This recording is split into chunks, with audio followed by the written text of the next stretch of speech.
Et c'est déjà l'heure de notre dernier débat, de cette dernière table ronde. Comment développer les filières créatrices d'emplois et non délocalisables dans l'écologie industrielle. Cette première partie de table ronde est consacrée à l'attractivité des métiers de l'environnement et son imaginaire. Pour en parler autour de moi, Steve Géco, bonjour, directeur régional de l'AFPA Grand Est. Guilain Mauviel, vice-président transition écologique à l'Université de Lorraine. Et enfin, Jean-Michel Blanquer, responsable de la mission de préfiguration de l'école de la transformation écologique chez Terra Academia.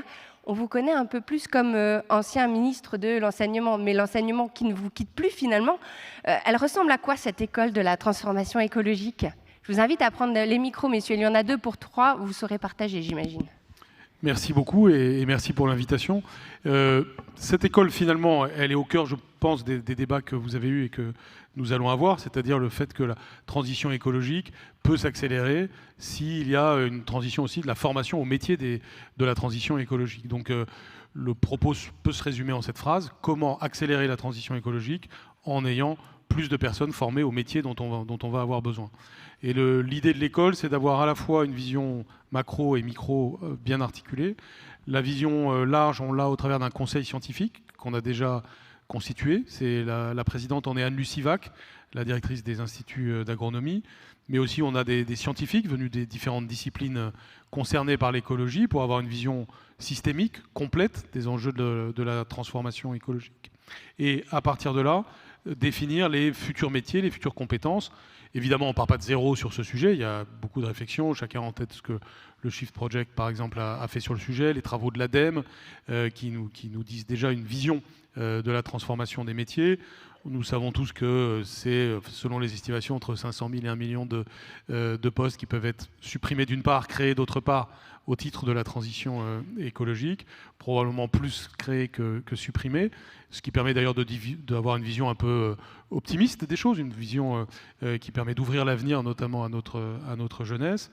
Et donc, accélérer la transition écologique signifie non seulement avoir cette analyse, mais surtout, avec des acteurs de terrain comme les universités sur les territoires, en France, et je pense un jour à l'étranger aussi, être capable d'avoir localement, dans des implantations de Terra Academia conçues avec les acteurs locaux, ce qu'on appellera des ruches, c'est-à-dire des lieux qui articulent des compétences, par exemple l'université locale, le CFA local, l'AFPA local, les institutions de formation locale, pour ensemble aller plus fort, plus loin dans les objectifs de transition écologique. Alors je donne un exemple. Là, par exemple, la première ville où nous allons aller, c'est Arras. Donc typiquement le genre de ville où nous irons, c'est-à-dire une ville de taille intermédiaire, on va dire, avec une aire rurale autour, une capacité méthodologique de notre part, notamment grâce au conseil scientifique et de tous nos partenaires, d'analyser les enjeux de transition écologique sur un bassin de vie, où en est l'eau, où en est l'agriculture, la forêt, etc. Et quelles sont les compétences présentes sur ce même territoire? Qu'est-ce qui manque comme compétences? Et à partir de cette analyse du manque, qu'est-ce qu'on fait pour donner plus de force aux diplômes existants? Par exemple, il peut y avoir une licence eau dans l'université locale, c'est le cas dans l'exemple que je donne. Comment faire qu'elle ait plus d'étudiants, plus de perspectives, etc. Et puis, comment créer éventuellement de nouvelles formations, aussi bien initiales que continues, dans ce lieu. Donc, c'est le principe. Évidemment, les enjeux sont énormes, puisque nous savons tous qu'il y a des besoins considérables. Et il s'agit toujours de faire avec. C'est pas une nouvelle université ou un nouvel institut de formation. C'est vraiment fait pour être avec les autres, donc les collectivités locales, les entreprises, les institutions académiques, les ONG, pour faire face aux défis qu'on a. Nous savons tous que le grand enjeu aujourd'hui, c'est d'embrayer. C'est toute la partie, je dirais, des grandes idées et des concepts est relativement mûre. On peut dire, même si on peut faire toujours mieux, que c'est relativement partagé. Aujourd'hui, il y a une conscience forte dans la population et dans les personnes compétentes pour faire les bons diagnostics. Mais maintenant, il faut agir. Et agir suppose des compétences. Et donc, on doit contribuer, tous d'ailleurs, dans les fonctions qui sont les nôtres. C'est une façon d'agir, mais pourquoi ne s'articuler que dans les villes de moyenne envergure? Alors, dans l'exemple que j'ai donné, la taille, elle est de taille intermédiaire. Parfois, ce sera dans des petites villes, parfois, ce sera dans des grandes villes. On ne s'interdit rien. Mais c'est vrai qu'on peut avoir une valeur ajoutée particulière dans une ville de taille intermédiaire pour plusieurs raisons. D'abord parce que parfois il y a une offre académique relativement faible et donc il y a une dimension sociale dans ce que nous allons faire. C'est d'apporter plus d'offres académiques dans des endroits où les jeunes n'ont pas toujours 1000 perspectives de formation. Deuxièmement, vous avez une aire rurale autour, c'est proche, ça c'est un point très important. Et troisièmement, vous avez souvent, comme dans le cas que j'évoque, un début de dynamique de transition écologique qui a besoin d'être soutenu. Alors que souvent dans une grande métropole, vous avez déjà de toute façon, il faut l'espérer, une dynamique enclenchée, mais avec des moyens puissants et finalement une capacité à le faire de manière autonome. Là, l'idée est quand même d'enclencher ça. Mais ça n'interdit pas un jour d'aller dans telle ou telle grande ville, bien sûr. Très bien, merci. Guilhem Auviel, pourquoi aujourd'hui l'enseignement et l'écologie ne sont plus dissociables ? Merci pour cette question. Mais je vous en prie. Alors, je pense que déjà, je vais parler pour l'université que je représente, pour l'université de Lorraine.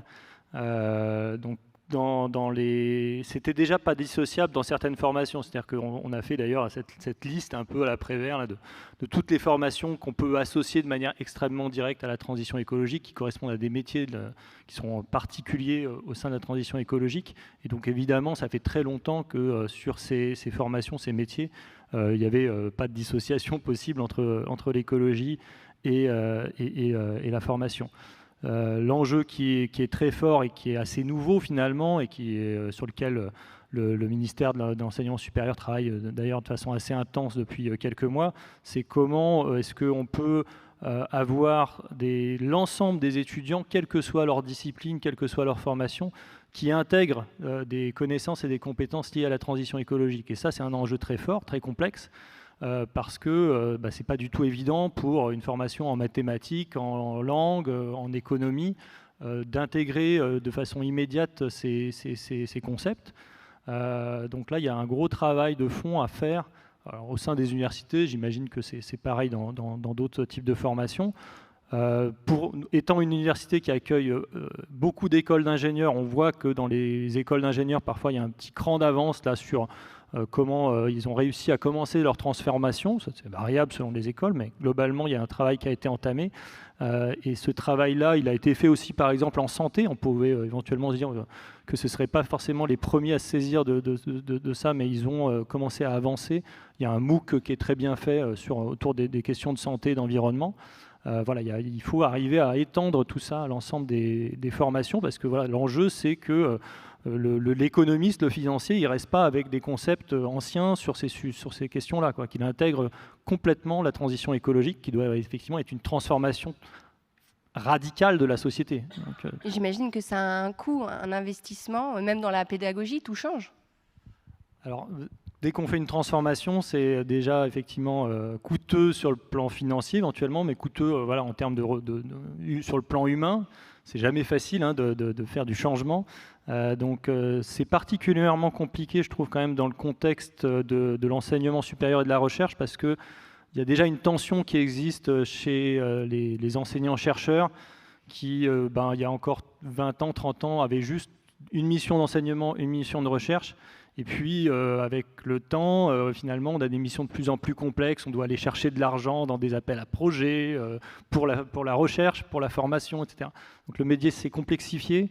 Et finalement, les enseignants-chercheurs, ils ont du mal actuellement à dégager du temps pour vraiment réfléchir, prendre du recul et re-questionner tous leurs enseignements. Et ils n'ont pas non plus les ressources forcément nécessaires. Il faudrait qu'ils aient du temps pour vraiment se former à cette transformation écologique de leurs enseignements. Et donc ça, c'est compliqué. Il y a effectivement besoin d'un peu d'argent, mais il y a aussi besoin de temps. C'est ça qui est le plus critique finalement pour mener la transformation. Puis il y a besoin de conviction aussi. Et la conviction, elle est variable. On va être honnête entre tous les enseignants. Il y en a qui voient très très bien qu'il y a des choses à faire, puis d'autres qui sont un petit peu moins convaincus. Donc voilà, il y a quand même des variables. Oui, parce que pour avoir une montée en compétences dans les métiers, faut-il encore avoir les professeurs ou les formateurs? Oui, alors en tout cas, il y a évidemment un manque d'enseignants-chercheurs qui soient vraiment des spécialistes des disciplines de la biodiversité, etc. On en a évidemment, mais on n'en a pas suffisamment pour, je dirais, par rapport aux dizaines de milliers d'étudiants qu'on accueille et qu'on doit former chaque année, puisque on a 62 000 étudiants à l'Université de Lorraine, donc il y a à peu près 15 000 nouveaux étudiants qui arrivent chaque année qu'il faut former à ces sujets-là. Donc voilà, 15 000 étudiants d'un côté, puis de l'autre côté, peut-être une quinzaine d'enseignants-chercheurs qui sont vraiment spécialisés sur les sujets de biodiversité, de climat, etc. Donc il y a un différentiel important. Donc là, il y a effectivement comment faire pour qu'il y en ait plus d'enseignants qui soient... On peut aller chercher des gens à l'extérieur, on n'est pas du tout fermé. Moi, je fais intervenir beaucoup d'industriels. Par exemple, notre ami de Sarp qui est venu faire des conférences dans mon école, voilà, il n'y a aucun souci là-dessus. Mais voilà, il y a quand même une problématique. Et puis, il y a la problématique d'avoir aussi que tous les enseignants, quelle que soit leur discipline, puissent avoir intégré ces compétences-là, qui ne deviennent pas spécialistes eux-mêmes de changement climatique ou de finances durables, etc., mais qu'ils arrivent à intégrer des compétences qui leur permettent qu'on ait un enseignement qui soit cohérent, qu'il n'y ait pas d'un côté les quelques dizaines d'heures qu'on va devoir faire de toute façon sur la transition écologique, et puis de l'autre côté des enseignements qui restent à l'identique, avec des exemples anciens, encore des exemples basés sur des énergies fossiles, etc. Donc là, il y a vraiment à mettre tout ça raccord, quoi. Steve Géco, je vous laisse prendre le micro parce que j'ai une petite question aussi pour vous. Vous le sentez, vous, ce manque de formateurs quand on cherche à faire monter en compétences? Alors, permettez-moi juste déjà de vous remercier. Mais vous remercier je vous d'avoir déjà placé la prise en compte et le traitement des enjeux emploi-compétences comme condition première du succès de la transition écologique. Parce qu'on le sait, la transition écologique, ce n'est pas qu'un sujet, on va dire, technique ou de choix technologique. Si on ne prépare pas, si on n'accompagne pas la transformation sociale, il n'y aura pas de transition écologique. Voire pire, on ira droit au casse-pipe. Ça, c'était simplement en propos introductif. Pour répondre à votre question sur les formateurs, oui, il y a tout un écosystème à poser. On a eu l'occasion de visiter avec M. Blanquer, quelques minutes de cela, une petite unité de formation pour la production par hydrolyse d'hydrogène. Et en fait, ça renvoie quand même à quelques savoir-faire traditionnels. Là, il s'agissait notamment de partir de compétences liées à la maintenance industrielle, je fais rapide, à laquelle on ajoute, alors c'est pas aussi simple que ça, c'est simplement pour illustrer mes propos, une couche de compétences complémentaires liées à la prise en compte de cette énergie nouvelle qu'est l'hydrogène. Alors je peux donner quelques illustrations, vous en avez eu aussi... enfin, ça nous a été exposé par l'ingénieur de formation qui était présent. Quand on parle d'hydrogène, on parle de gaz sous très très haute pression. Donc de toute façon, ce sont des professionnels qui seront amenés à travailler dans des environnements très sensibles. Quand on parle de très haute pression, ça peut aller de 300 à 1000 bars. Voilà, je termine là-dessus. Donc on n'est pas forcément sous de la grande nouveauté. On peut partir de socles de compétences existants, mais qu'on doit, comment dirais-je, monter en compétences ou étendre sur ces nouvelles compétences, sur ces nouveaux blocs de compétences. J'ai évoqué la technologie de l'hydrogène. Si je reste sur la filière automobile, vous avez bien évidemment noté aussi la rupture à venir d'ici à 2035 au plus tard. Plus aucun véhicule thermique ne sera commercialisé, donc on va forcément entrer, peut-être même plus tôt pour les professionnels, les discussions sur l'échéance de 2030, pour commencer à préparer aussi un parc d'occasion. Tout ça pour dire que sur cette filière, déjà amont qui est la construction automobile, forcément ça revisite complètement à la fois les process de fabrication et ça a aussi un impact en matière de compétences. Le conducteur ou l'agent de montage dans une industrie automobile, pour montrer aujourd'hui, on le sait, un bloc moteur électrique ne renvoie pas du tout au bloc de compétences que l'on pouvait retrouver dans un bloc moteur dit thermique. Le métier reste le même, on reste garagiste. Alors, dans l'intitulé, on peut dire qu'effectivement on a toujours affaire, alors je m'arrêterai sur cet intitulé, agent de fabrication industrielle. Mais que ce soit dans le secteur automobile ou dans d'autres, on va leur demander d'être aussi dans des logiques de supervision, travailler aussi sur plus de sobriété tout au long du process industriel, dans une meilleure maîtrise des ressources, utilisés pour la production.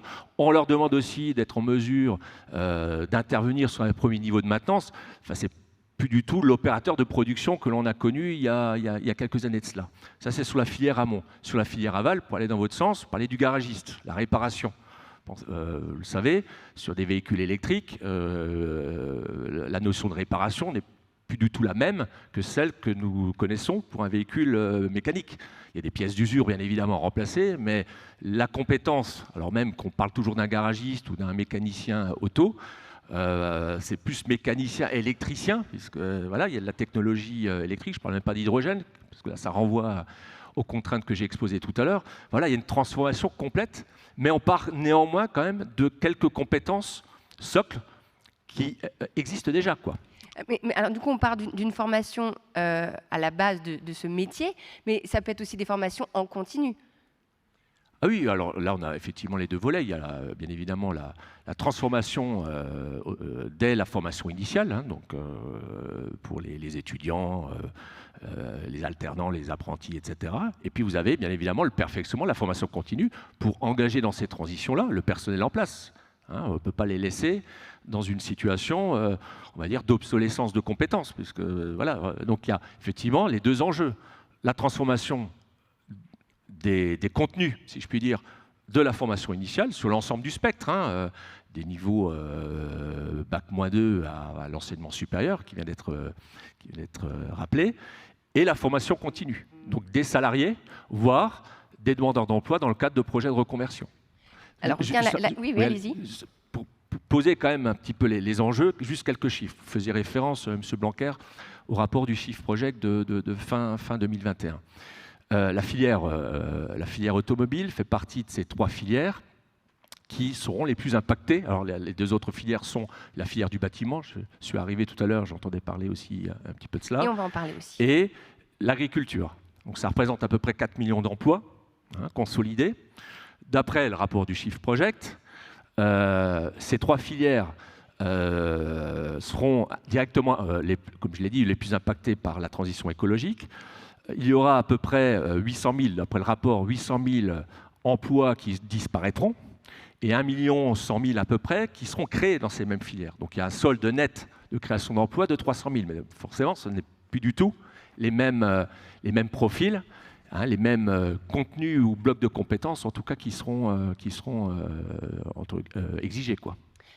Arrive la question qui fâche. Qui va supporter le coût de cette formation? Quelqu'un pour répondre? Alors, peut-être Steve encore.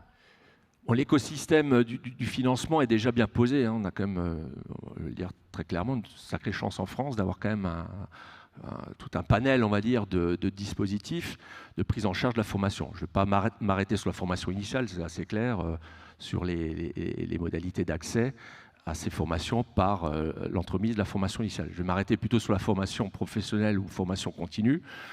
Vous avez bien évidemment les collectivités, et je pense à la région, hein, les collectivités régionales, en l'occurrence la région Grand Est, qui à la fois organisent des programmes de formation pour répondre au plus près des besoins et des territoires et des entreprises. Donc c'est la région qui est d'ores et déjà chef de file, hein, pour l'organisation et le financement, bien sûr, hein, des formations, notamment pour les demandeurs d'emploi. Nous avons Pôle emploi aussi, aujourd'hui, on verra pour la suite, ça ne vous a pas échappé, une réforme aussi en cours avec l'arrivée de l'ensemble France Travail. À date, en tout cas, Pôle emploi a aussi une mise de jeu sur la formation vers l'emploi. Les organisations patronales, hein, via notamment les opérateurs de compétences, qu'on appelle les OPCO, qui sont aussi à la manœuvre, notamment sur l'alternance, hein, qui a connu un grand boom, que ce soit au titre des contrats d'apprentissage, pour les modalités d'alternance les plus connues, mais il y a les contrats de professionnalisation. Enfin voilà, un écosystème, et puis bien évidemment les financements dits individuels, hein, dans le cadre de la loi choisir son avenir professionnel, alors sur des montants peut-être un peu plus faibles, mais je fais référence là au compte personnel de formation, c'est-à-dire que l'individu peut être aussi acteur et porteur en tout cas d'une partie du financement de son propre projet professionnel. Jean-Michel Blanquer, aujourd'hui on parle de redynamiser les bassins d'emploi, c'est le thème de cette table ronde. Et pour vous, quels sont les enjeux? C'est rien moins que les enjeux de transformation de l'économie et de la société, et d'ailleurs de relier les deux sujets entre eux. Trop longtemps, on a pu penser qu'il y avait l'économie d'une part, la société d'autre part, ce qui d'ailleurs peut déboucher parfois sur une société à deux vitesses, ceux qui se sentent inclus dans la vie économique et plus globalement d'ailleurs dans la vie sociale, et ceux qui se sentent exclus. On a vu traverser des crises qui, en France comme dans d'autres pays, signifient cela. À l'échelle mondiale, c'est aussi le fait que les grandes métropoles, les endroits qui vont bien, réussissent à inclure dans des emplois modernes, dans des emplois à haute valeur ajoutée, tandis que d'autres sont sur les marges. Eh bien, la nouvelle économie, la nouvelle société, c'est nécessairement, il n'y a pas de plan B, il n'y a que cette possibilité, c'est nécessairement une capacité à inclure tout le monde. Ça commence évidemment par l'éducation, je ne vais pas faire un long topo sur ce sujet, mais si dès la petite enfance, vous n'avez pas été, on ne vous a pas donné tous les atouts en matière de savoirs fondamentaux et de savoir-être pour tout simplement bien vivre, et ensuite avoir un métier, la suite sera difficile. Et puis ensuite, c'est en termes de formation initiale, puis de formation continue, être capable d'avoir une forme de souplesse pour faire face à toutes les transformations connues et inconnues qui vont arriver sur une période de vie toujours plus longue et de vie professionnelle toujours plus longue. Et ce que je dis ne vaut pas que pour la France, ça vaut à l'échelle mondiale. En réalité, on peut être un peu effrayé par ça et on peut être au contraire très enthousiaste. Les deux sentiments sont possibles. Essayons de pencher du côté de l'enthousiasme. Et on peut avoir véritablement, et ça ne peut marcher que par une vision territoriale, une nouvelle transformation des modalités économiques et sociales de vie sur un territoire avec plus de sens. C'est ce que demandent aussi les jeunes tout particulièrement aujourd'hui. Et ce, parce que chacun verrait à quel point son métier, sa fonction, sa responsabilité est articulée avec les transformations souhaitables de la qualité de vie de tous. Et soit directement, soit indirectement. C'est un peu d'ailleurs ce qu'on a entendu tout à l'heure de la part de M. Mauviel, c'est-à-dire le fait que, quelle que soit la formation que vous suivez, il faut bien de toute façon avoir une dimension qui vous fasse saisir le lien avec la transformation écologique. Il n'y a aucun métier qui échappe, même indirectement, à cette dimension. Et donc, une fois que l'on a dit ça, ça suppose à des échelles territoriales, parce qu'on peut tenir un discours comme celui-là à l'échelle nationale ou à l'échelle internationale, il faut le faire d'ailleurs, mais après, qu'est-ce qui se passe pour de vrai? Et ça ne peut se passer pour de vrai que si vous avez des acteurs politiques, économiques et sociaux locaux qui se sont emparés de cela et qui savent articuler les sujets entre eux. Et on va dans le bon sens? Je crois que oui. La question, c'est est-ce qu'on y va suffisamment vite, suffisamment fort? Je pense qu'on va... Alors, si je ne parle que de la France, puisque là, pour le coup, il y a de grandes différences à l'échelle internationale, il faut malheureusement en être conscient. Mais si on reste sur l'exemple français, je pense qu'on va actuellement plutôt dans la bonne direction. Il y a aussi des impulsions qui sont données, européennes, et nationales et régionales. Chaque région a des programmes d'incitation à aller plus vite. Le pays, la France, a France 2030 en particulier comme élément d'impulsion pour les projets. Et puis à l'échelle européenne aussi. Donc je crois que la direction prise est bonne, mais ça dépend de chacun d'entre nous. Et la question est de savoir si on va assez vite et assez fort dans ces transformations. Et donc, on peut, dès lors qu'on a l'approche territoriale, qui n'est pas que régionale, qui est beaucoup plus locale encore, eh bien avoir une vision de ce dont on a besoin en matière de compétences pour que tout le monde ait un travail et que ce travail, loin de détruire la nature, au contraire contribue à son renouveau. Vaste programme, mais c'est un programme magnifique pour l'humanité, si je puis dire. Hein. Et ça passe forcément par cela, par des compétences qu'on acquiert quand on est petit, et des compétences qu'on acquiert quand on est grand. Oui, parce que l'école, elle ne s'arrête pas maintenant à la jeunesse. On voit les personnes souvent changent aujourd'hui de métier. On n'appuie plus pendant des années forcément le même métier. On l'a vu tout à l'heure, il faut aussi se former. Donc l'école n'est plus réservée à la jeunesse. Et est-ce qu'elle concerne tout le monde, cette école et cette transition écologique à l'université? Est-ce que l'artisanat, les ingénieurs, les commerciaux, les chefs d'entreprise et même les politiques de demain, est-ce que du coup tout le monde est concerné? Oui, ça marche, oui, toujours. On vous entend. Oui, évidemment. Je pense que je le disais tout à l'heure, effectivement, tous les corps de métier sont concernés, tous les organismes sont concernés par ces changements. Il n'y a personne qui peut s'en exclure. Et ce qui est délicat, c'est effectivement d'arriver à ce que toutes les formations, quelles qu'elles soient, puissent se transformer. Et là-dessus, il y a effectivement des différences de vitesse. Il y a certaines formations, on le voit, que les écoles de commerce, des écoles d'ingénieurs ont entamé ces transformations. Alors, parfois d'ailleurs avec plus ou moins d'affichage, hein, on ne va pas se mentir, il y a des gens qui font véritablement des choses et d'autres qui disent qu'ils vont le faire. Donc il y a déjà des petites différences, il faut avoir un regard éclairé là-dessus, et ce n'est pas facile pour les jeunes de finalement savoir qu'est-ce qui se passe derrière les déclarations, derrière la communication.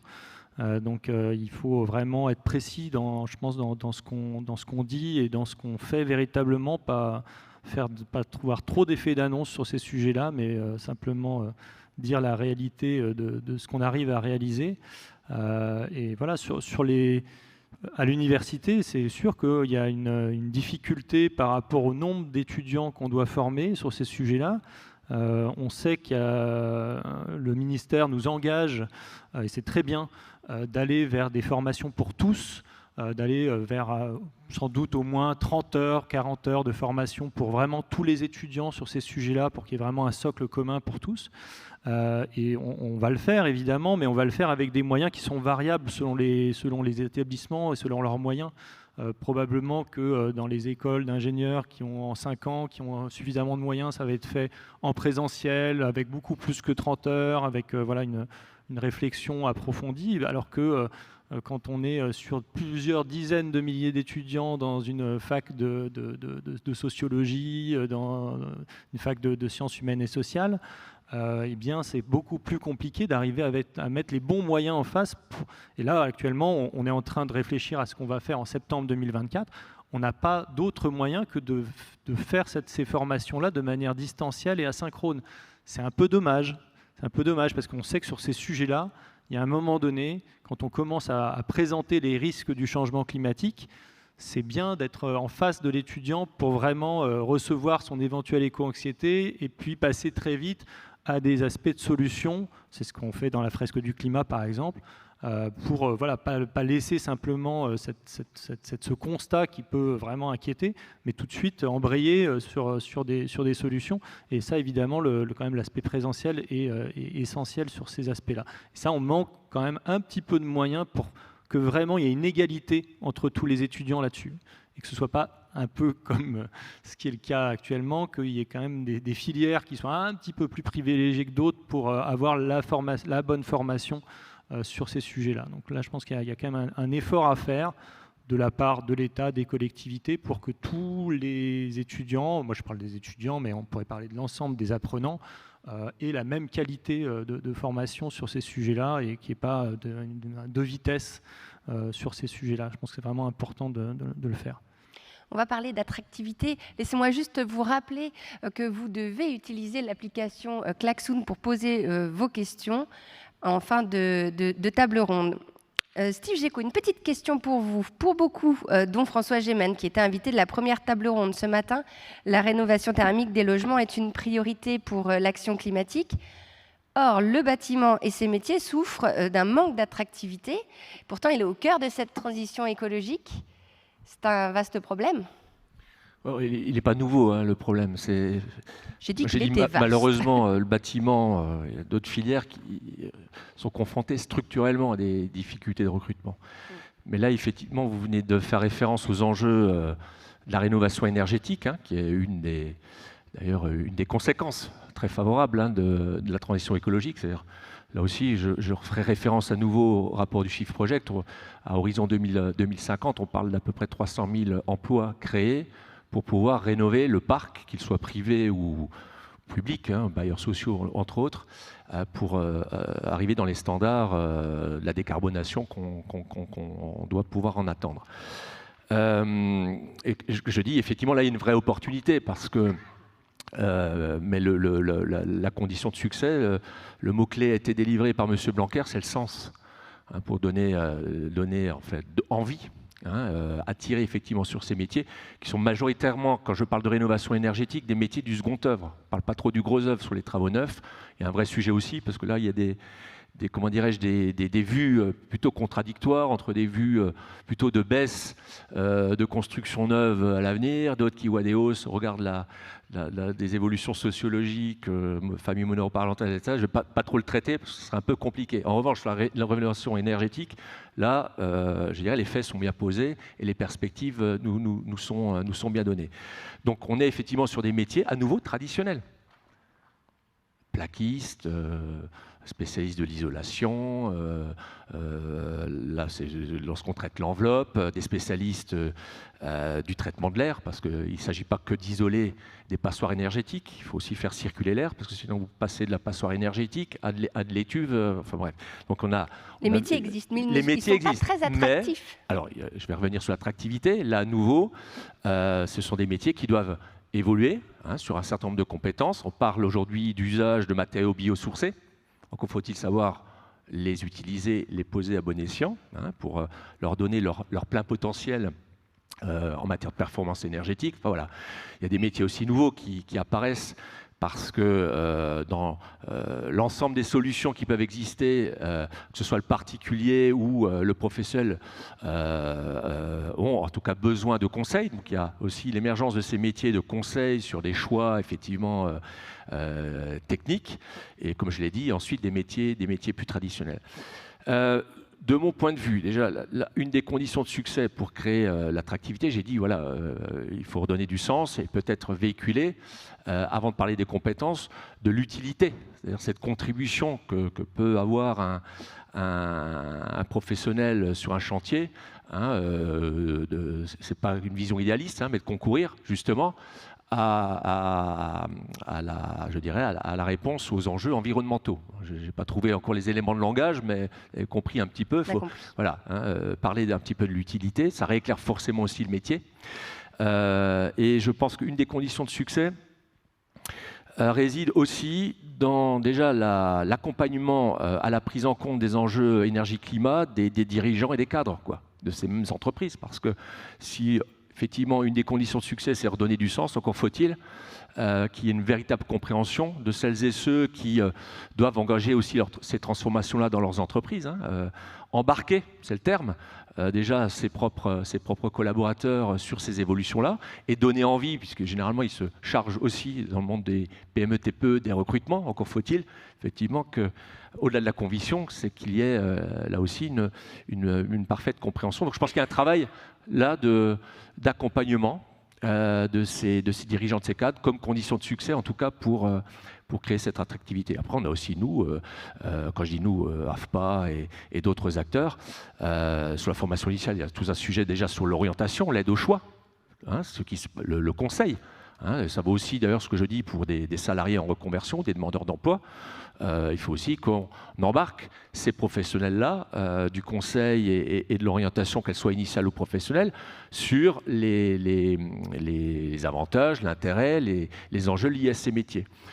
Je conclurai simplement sur une démarche, une initiative qui a été prise ici en région Grand Est par la région, la collectivité régionale, quant à constituer une collection de petites capsules qu'on appelle des e-modules, qui permettent d'avoir un coup de projecteur assez succinct sur la base aussi de témoignages et il y a des contenus vidéo et textes, justement sur ces nouveaux enjeux. C'est-à-dire apporter un nouvel éclairage sur un certain nombre de métiers, pas uniquement les métiers du bâtiment, à des personnes qui sont effectivement en choix indéterminé, mais pour montrer justement les spécificités liées à l'évolution de ces métiers. Donc il y a des initiatives qui sont prises pour répondre justement aux enjeux aussi de l'orientation et de l'aide au choix.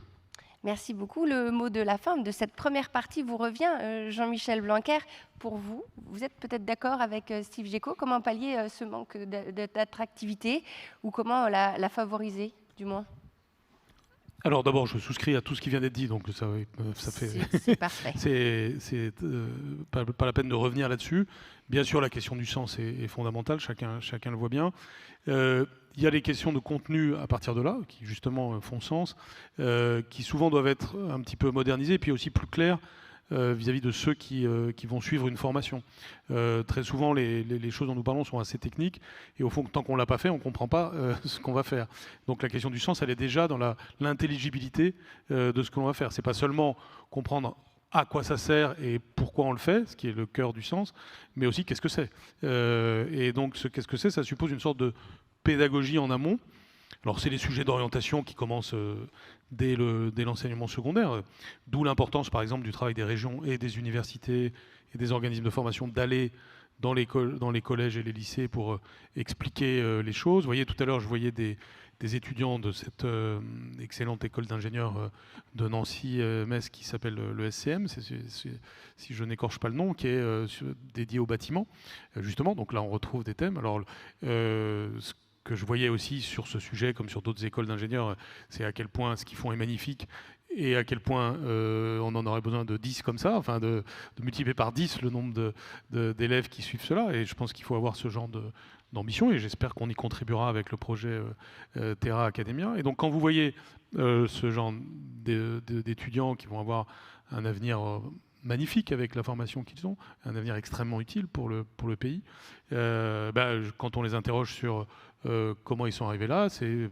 parce que dès le lycée, ils savaient que cette école existait, ça les a intéressés, ils ont très bien compris à quoi ça servait, et après, un parcours tout à fait cohérent en résulte. Donc, cette intelligibilité de ce qui se passe comme type de formation est très importante. Ensuite, toujours dans le même sens, les nouvelles technologies, quand même, viennent donner éventuellement de la force à tout cela.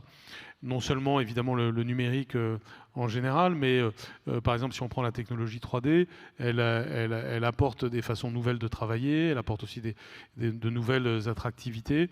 Et il faut savoir jouer avec ces effets-là et avec les effets d'efficacité qui en résultent. En quatrième lieu, je dirais qu'on a besoin d'ambassadeurs. Ceux qui parlent le mieux aux jeunes, bon, ça peut être tout un chacun, mais les jeunes parlent bien aux jeunes. Les jeunes sont capables vraiment d'être ambassadeurs de formation. C'est une culture qui est beaucoup plus présente dans d'autres pays que le nôtre. Par exemple, le rôle des anciens élèves des écoles ou des universités vis-à-vis des futurs élèves pourrait être beaucoup plus important que ça n'est le cas aujourd'hui. Et il faut créer cette espèce de cercle vertueux des ambassadeurs, c'est-à-dire de la génération juste au-dessus, à peine quelques années de plus que la précédente, qui vient expliquer les choses. Et puis il y a des sujets de communication pure qui englobent des enjeux de marketing et des enjeux de communication. Là aussi, on n'est pas très bon de façon générale. Je ne donnerai pas d'exemple pour vexer personne, mais il y a énormément de choses excellentes qui ne savent absolument pas se vendre, absolument pas.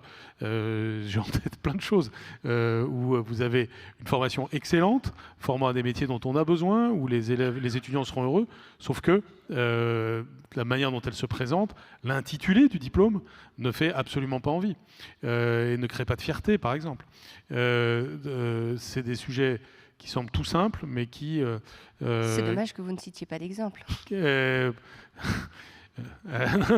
On me fait donc. Je ne voudrais pas vous piéger. Donc je ne cite pas d'exemple, mais voilà, ça fait partie du travail qu'il y a à faire. Donc les enjeux d'amélioration de l'attractivité sont absolument considérables, notamment en France.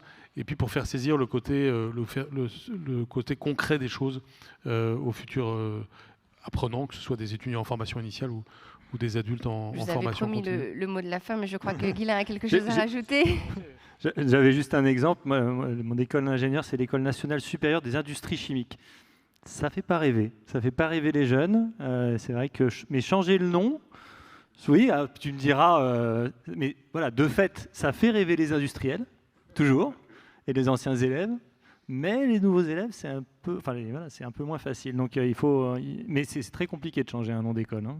Très compliqué. Merci beaucoup, messieurs. Alors, vous restez bien là, puisque je pars seulement de l'autre côté de la scène. Je ne vais pas loin et on se retrouve à la fin pour notre petit quart d'heure de questions-réponses. Pour que ça fonctionne bien, je compte sur vous. N'hésitez pas à poser vos petites questions sur l'application Klaxoon. On se regarde une dernière petite vidéo pour la route. Allez, c'est parti, le temps pour moi de traverser la scène.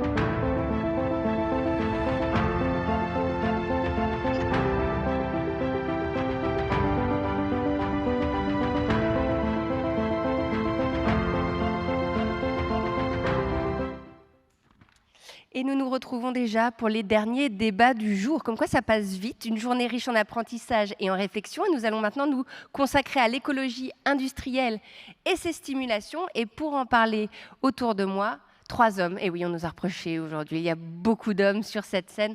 Mais moi, ça ne me dérange pas. Alors, avec moi aujourd'hui, Thomas Lovo, climatologue, professeur à l'université de Reims-Champagne-Ardenne. Bonjour. Bonjour. Et de Quentin Ellinger, directeur général Valo. Bonjour, merci d'avoir répondu à l'appel de dernière minute. Remplacement. Oui, exactement, remplacement. Merci bien. Mais je vous en prie, au pied levé. Et Quentin Hélène, chef de projet Urban Loop Lorraine, INP, à l'université de Lorraine. Oui, bonjour. Vous allez bien, messieurs, pour clôturer cette journée, ces débats? Bien. Oui, alors ma première question, est-ce que vous avez déjà une réaction par rapport à ce qui s'est dit dans la première partie de table ronde? Je me sens obligé de parler comme je suis enseignant-chercheur. Une des questions qu'on n'a pas discutées, c'était aussi l'accès au programme, au cours en anglais, qui est une attractivité sur le territoire qu'on discute énormément en ce moment au sein de nos universités. Et donc j'étais réagir à ça en disant est-ce qu'on va passer sur un modèle anglophone qui attire aussi beaucoup de gens à l'étranger, qui donne visibilité au programme qu'on n'a pas aujourd'hui en France. Donc c'était une de mes réactions que j'avais par rapport à la discussion d'avant. On s'est amélioré en France au niveau de notre anglais? De plus en plus de programmes maintenant sont en anglais. Les écoles d'ingénieurs ont les dernières années en anglais, les masters sont proposés en anglais, mais il y a encore des universités qui résistent, il y a une résistance gauloise, je dirais, mais qui est en train de changer, ouais, effectivement.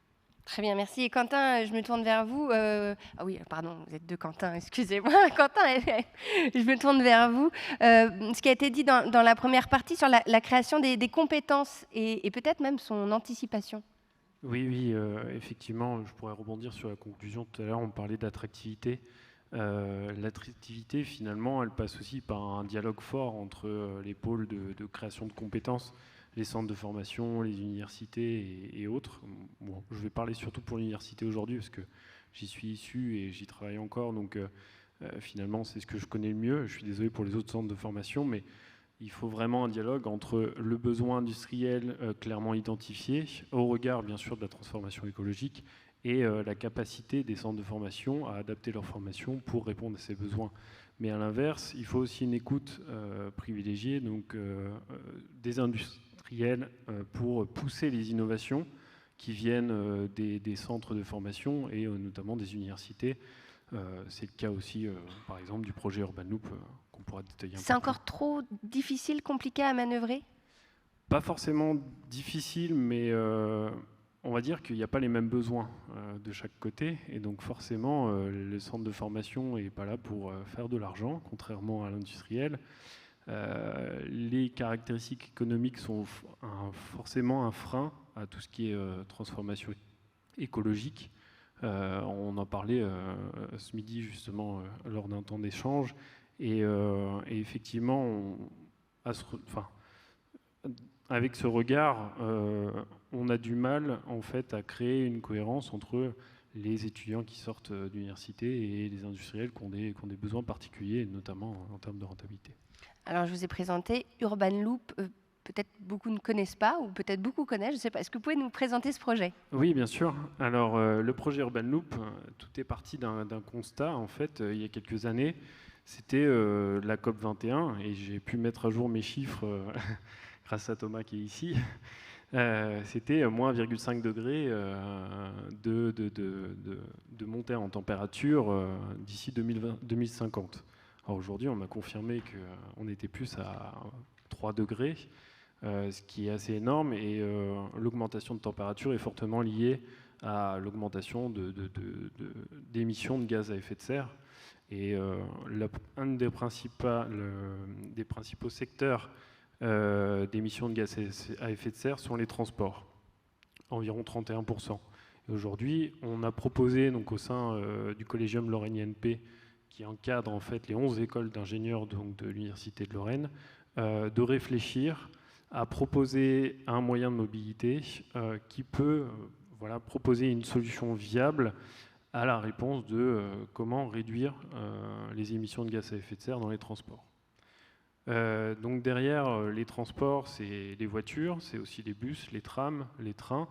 Nous, on s'est concentré plutôt sur un chaînon manquant qu'on ne trouve pas dans les dans les agglomérations et dans les zones urbaines, c'est les transports fiables dans les zones de moyenne densité de population. Ça va être 350 personnes par kilomètre carré. C'est en fait ce qui correspond à le complément aux trams qu'on trouve en centre-ville, aux bus avec des fortes capacités de rendement. C'est les bus qui passent toutes les 5 minutes, toutes les 10 minutes dans les villes. Et nous, c'était comment proposer finalement à des personnes qui habitent en périphérie d'agglomération un transport qu'ils n'ont pas besoin d'attendre une demi-heure, 1 heure, et qui ne leur fera pas penser à prendre leur voiture pour se rejoindre les centres-villes et pour rejoindre leur lieu de travail. Mi-voiture, mi-train? Exactement. En fait, la proposition, effectivement, a été derrière d'apporter aussi une solution au regard de la transformation écologique, donc bas carbone. Donc l'objectif, c'était aussi de réduire l'impact sur l'environnement lors de la fabrication. Nos véhicules sont bas carbone parce qu'on a mis en fait toutes les compétences autour de la table pour réfléchir à un système global pour réduire les émissions de gaz à effet de serre. Et donc, on a un véhicule sans batterie qui est guidé sur rail, qui nous permet du coup de nous affranchir de quelques degrés de liberté et donc d'être autonome, donc pas de chauffeur par exemple, d'avoir des véhicules très petits, très légers, et ce qui nous permet grâce à ça d'avoir vraiment une réponse idéale finalement à différents moyens de transport qui pourraient exister dans le futur. Thomas, merci beaucoup. Thomas, réduire l'impact du transport comme le propose un projet comme Urban Loop, est-ce que c'est la clé? On en a beaucoup parlé du transport aujourd'hui. On a vu qu'on doit faire énormément de sacrifices, ou on doit au moins changer nos habitudes. Ça en fait partie, Urban Loop? Évidemment, ça en fait partie. C'est une des nombreuses solutions qu'on peut imaginer. Je tiens quand même à redire que la première source de CO2, enfin de gaz à effet de serre, reste la création d'énergie, d'électricité, dans le monde. L'industrie, l'alimentaire, et puis on a les transports qui arrivent derrière. Alors dans un pays comme la France, on est souvent tourné vers les transports, parce que hélas l'industrie est partie, la production d'électricité est souvent décarbonée pour la plupart, pour des choix politiques qui ont été faits il y a longtemps. Donc on est souvent sur les transports. Mais c'est un problème très, très français, je dirais. Si vous êtes en Allemagne, c'est plutôt le charbon qui vous pose problème, plutôt que le transport. Donc vous pouvez électrifier, ça ne règle pas votre problème de carbone, puisque votre centrale marche bien au charbon. Donc le problème va au-delà de l'électrification. Il faut aussi avoir une source d'énergie renouvelable à la base. Le problème de ces projets-là, que moi j'ai souvent confronté avec les élus du territoire, c'est qu'on n'a pas les outils pour démontrer leur impact. Ça paraît un peu surréaliste, mais si je vous dis qu'aujourd'hui Urban Loop se met en place dans 3 villes en France, bien malin celui qui me donnera le chiffre du vrai impact d'Urban Loop sur la circulation, le trafic et la baisse des émissions. On a des bilans carbone qu'on fait à l'heure actuelle. Si je vous demande le dernier bilan carbone de la ville de Metz, je parie qu'il date. Je ne l'ai pas sur moi. Je vous parie qu'il date de 2018. Ça veut dire qu'il est pré-Covid. C'est le dernier chiffre, et la dame fait un travail de fourmi pour réunir ces chiffres. Il faut imaginer les milliers de secteurs différents qui sont loués là-dedans, à réunir tous ces chiffres, à les convertir en bilan carbone et à le publier d'une manière standardisée et vérifiée. Ce qui veut dire qu'aujourd'hui, un décideur public, 2023, on lui demande de faire une politique publique pour 2030 sur un chiffre qui base de 2018. Bonne chance. Donc l'idée qu'on a eue dans le laboratoire, c'est de dire on peut faire mieux. On fait exactement comme vous faites la qualité de l'air, par exemple. Vous mesurez en temps réel vos émissions de polluants, de particules, d'ozone et d'autres gaz. Vous pouvez faire la même chose avec les gaz à effet de serre. Alors évidemment, le problème qu'on a, les capteurs coûtent beaucoup plus cher que des capteurs à particules, parce que c'est encore des projets en développement. Mais on peut le faire. Et on le fait déjà sur Paris, sur Reims. On va le faire sur 2 agglomérations en France. Là, vous parlez de la quantification des gaz à effet de serre. Exactement. Comment on fait? Alors c'est très simple, je vais dire, évidemment. Vous prenez un spectromètre qui mesure les différents gaz à effet de serre, dioxyde de carbone, méthane, monoxyde de carbone. Vous l'installez au plus haut possible sur un toit de la ville ou une tour, un relais télévisuel ou un bâtiment élevé, et vous avez une concentration. Et après, vous faites ce travail de fourmi qui va consister à faire la marche arrière pour savoir d'où viennent ces pics que vous avez observés. À chaque fois que le vent change, je peux scanner finalement sur ma ville les différentes sources et les émetteurs, et à la fois les puits de carbone. Si une ville investit dans le vert et a des grandes zones qui vont stocker du carbone, je vais aussi pouvoir le voir. La pression va aussi baisser. Donc c'est un outil de monitoring et d'aide à la décision, pour voir en temps réel ces émissions pour le décideur et pour voir l'impact d'un projet, par exemple comme Urban Loop. Et est-ce qu'à terme, on pourra les réduire, ou peut-être les capter? C'est le but, et c'est vraiment le but, c'est de soutenir, d'avoir une information rapide, de dire j'investis rapidement, est-ce qu'au bout d'1 an, mon projet a eu des retours ou pas? Si les retours ne sont pas là, on change de tactique, on change de stratégie. Parce qu'aujourd'hui, on est dans un mode de panique. On a attendu très longtemps, de mon point de vue trop longtemps, pour réellement se mettre au travail. Et donc, on n'a plus le temps réellement de prendre le temps. Il faut aller vite. Et donc, le décideur public va investir beaucoup d'argent rapidement sur des projets dont les impacts sont difficilement estimables à l'avance. Je parie par exemple sur les vélos. Vous mettez des lignes de vélo, qui va dire quel est le vrai impact sur le trafic ? Qui est passé du bus au vélo, de la trottinette au vélo, de la voiture au vélo? Vous avez besoin de beaucoup d'informations. Vous pouvez créer des bouchons parce que vous avez enlevé 3 voies, vous n'en avez plus que 2. Donc il y a plein de cofacteurs qui sont très difficiles à estimer, d'où l'idée de la mesure rapide et instantanée. La sobriété reste la meilleure solution. Exactement, on est toujours dans la même optique. Très bien, merci beaucoup. Quentin Ellinger, est-ce que vous pouvez nous présenter Valo, tout simplement? Oui, je peux présenter Valo, mais avant, j'aimerais juste rebondir un petit peu et compléter les propos. Parce que là, on parle beaucoup de l'aspect écologique, mais j'aimerais rajouter l'aspect social, en fait, sur ce type de transport. Parce qu'aujourd'hui, une des problématiques premières à l'emploi, c'est la mobilité. Et vraiment développer des moyens de mobilité, en plus qui ont un impact écologique vertueux, sur des villes moyennement densément peuplées, c'est juste parfait. C'est un besoin qu'on constate aujourd'hui au quotidien en tant qu'employeur, et aujourd'hui on est confronté à ça, donc bravo moi pour développer ce genre d'activité, c'est vraiment ce dont on a besoin. Très bien, alors du coup je repose ma question, est-ce que vous pouvez nous présenter quand même Valo? Je présente quand même Valo. Alors Valo, Valo c'est un groupement d'entreprises dont la maison mère est basée à Florange.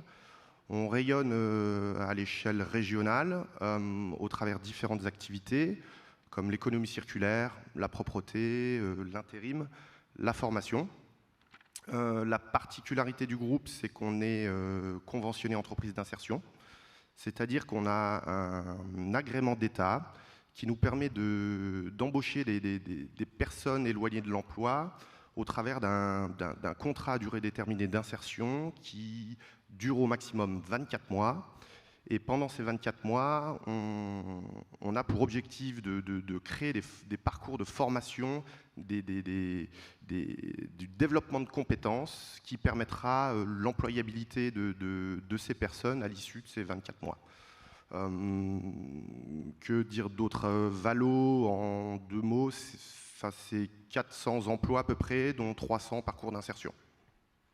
Très bien, merci. On en a parlé tout à l'heure, on cherche des solutions parfois techniques, mais il y a des solutions très simples qui demandent peu d'investissement. Par exemple, c'est un métier que vous devez connaître, ramasser les ordures, on peut rationaliser tout ça. Gain de temps, économie de carburant, moins de charge mentale pour les conducteurs, moins de fatigue et donc moins d'accidents. Est-ce que finalement le bon sens, ce ne serait pas la première solution ?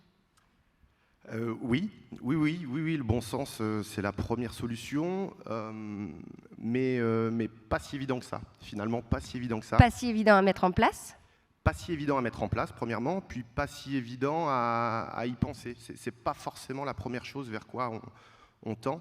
En tant qu'entreprise, c'est vrai qu'on capte des clients, et puis au fur et à mesure du temps, on met en place des solutions, puis à un moment donné, on s'aperçoit que c'est pas optimal. Et là, on se penche sur la question et on y trouve des solutions. On peut faire un peu le parallèle avec les mauvaises habitudes. On a l'habitude on en a des mauvaises, mais on ne sait pas forcément qu'elles sont mauvaises, ou alors on ne va pas les remettre en question. C'est exactement ça. Des mauvaises habitudes de collègues, des mauvaises habitudes quotidiennes. Et puis quand on prend un peu de hauteur et qu'on analyse ça, on se dit, ah là, il faut qu'on fasse quelque chose. Parce que là, aujourd'hui, c'est bien, en tout cas, pour nous, c'est bien, on collecte du déchet, mais est-ce qu'on le collecte bien finalement? Est-ce qu'on fait attention à notre empreinte de collecte? Est-ce qu'on massifie la collecte? Est-ce qu'on remplit les camions? Et est-ce qu'on fait attention aux salariés sur la santé et la sécurité au travail? C'est toutes ces questions-là qu'on a travaillé au sein du groupe. On a un projet qui s'appelle Valoptime, qui permet d'optimiser toute cette gestion, cette collecte de déchets. On travaille en collaboration avec une start-up nancéenne qui s'appelle Hansroot, qui nous permet de développer à l'aide d'une application numérique toutes nos tournées, c'est-à-dire aller d'un point A à un point B en choisissant le chemin le plus court, mais en tenant compte de différents besoins de collecte qui sont les heures d'ouverture des clients, les taux de remplissage de contenants, les fréquences de rotation, plus de l'interface numérique qui permettra également aux agents collecteurs un gain de temps sur les tournées et une sécurité au sein du véhicule pour éviter d'avoir un GPS tracé, vraiment rendre facile le plus facile possible. Est-ce que cette transition écologique, elle peut aider à donner du sens à des métiers, par exemple, d'opérateurs? Oui, bien sûr. Bien sûr. On parle beaucoup de transition écologique qui met en avant des nouveaux métiers, des super métiers de demain, mais souvent on occulte un petit peu les métiers existants, et notamment des métiers de chauffeur, par exemple, de chauffeur de bennes à ordures ménagères. Aujourd'hui, ça peut être un exemple, qui nécessite une montée en compétences et une qualification supplémentaire du fait de la transition des changements de mode de collecte, qui aujourd'hui nécessitent beaucoup plus que simplement conduire, manutentionner des bras robotisés, vraiment s'adapter à cette transition et du coup, au travers vraiment de ces nouveaux métiers et de ces nouvelles façons de faire, donner beaucoup plus de sens à ces métiers et vraiment expliquer aux personnes qui les pratiquent leur intérêt dans cette chaîne de valeur et vraiment leur positionnement. Et si on fait ça, forcément que la réponse est oui. Thomas Levaux, vous voyez acquiescer. Oui, parce que c'est souvent... la plupart des gens viennent me voir en disant « mais de toute façon, on ne peut rien faire, ça nous dépasse, c'est la Chine, c'est l'Amérique, c'est l'Inde ». Or, c'est très faux. Je dis toujours, il n'y a pas un métier qui échappera de toute façon à la transition énergétique et à la transition climatique. Absolument aucun. Enfin, je défie quiconque fait 1 euro aujourd'hui en France de ne pas avoir dépensé 100 grammes de carbone pour les créer. Cette valeur, de toute façon, elle est forcément liée à du carbone. Donc chacun a son rôle à jouer. Et parfois, quand on regarde, alors c'est à l'échelle du traitement des déchets, c'est à l'échelle du trafic routier. Moi, j'ai déjà vu sur une ville, on arrivait sur les bilans de ville, la moitié des émissions de Los Angeles étaient pratiquement réparties sur 60 points de blocage qui, tous les jours, avaient ces bouchons de plusieurs kilomètres. Donc résoudre les 60 points critiques de Los Angeles peut faire un gain de 30% sur les émissions de trafic, parce que vous n'avez plus ces voitures qui attendent pendant 3 heures dans les bouchons. Donc il faut arriver à trouver dans les activités ces points essentiels, ces points clés, qui des fois sont des gestes qu'on n'a pas du tout l'attention, on n'a pas la façon de les regarder. On regarde toujours en termes de temps et en termes d'argent. On ne regarde jamais notre vie en termes de carbone. Peut-être que personne ne veut se charger du problème aussi. Exactement. Et parce que c'est une vision complètement surréaliste, on n'a pas l'idée de l'énergie qui se cache derrière nos actions. La jeune génération, je pense, en prend conscience, et la génération d'après aussi, parce qu'en fait, je vois tous les âges venir aux conférences grand public. Alors là, j'arrête tout de suite le mythe du jeune homme ou de la jeune femme qui est vraiment partie prenante pour le climat. Ça concerne tout le monde. J'ai des gens qui vont juste retraités venir aux conférences le soir et qui sont très engagés là-dedans. Et donc tout le monde a son rôle à jouer à tous les niveaux. Et même un retraité aujourd'hui a ses choix à faire de déplacement, mobilité, d'énergie, etc. Donc voilà, ça va très très loin, et surtout dans des points de détail qui ne sont pas forcément évidents à voir au premier coup d'œil.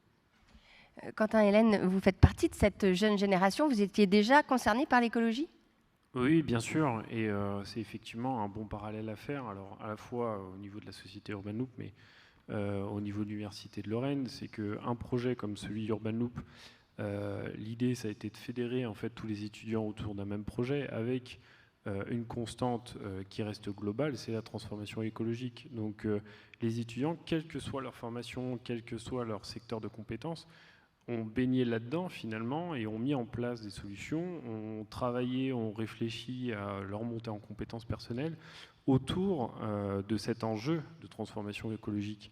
Donc finalement, on va se retrouver à la fin avec des étudiants en sortie d'école qui ont cette maturité, cette culture pour venir dans les entreprises et proposer des idées tout en conservant cette volonté de diminuer finalement la consommation et la création de gaz à effet de serre. Urban Loop, c'est une construction 100% Grand Est ? Alors non, Urban Loop est malheureusement pas 100% Grand Est. 99% Grand Est ? 90% Grand Est, parce que malheureusement, comme tout le matériel électronique aujourd'hui est fortement fabriqué donc, en Asie, Et c'est un petit peu notre défaut, malheureusement. Par contre, on a fait l'effort au sein d'Urban Loop. Ce n'est pas toujours facile dans tous les secteurs industriels, mais l'avantage de partir d'une page blanche, c'est qu'on a dit chaque étape de la fabrication du véhicule, on va essayer de réduire son impact. Donc, c'est-à-dire les fabrications des coques, c'est du composite. Comment on peut réduire l'impact? On va utiliser des matériaux biosourcés. Quels matériaux biosourcés? Et en plus, une filière locale du Grand Est, c'est le chanvre, le lin, par exemple. Et on va venir intégrer ça à la conception du véhicule.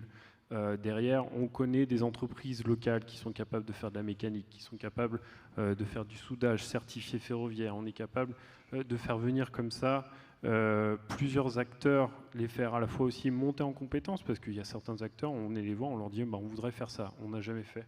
Écoutez, on est au stade de prototype aujourd'hui, on vous aide.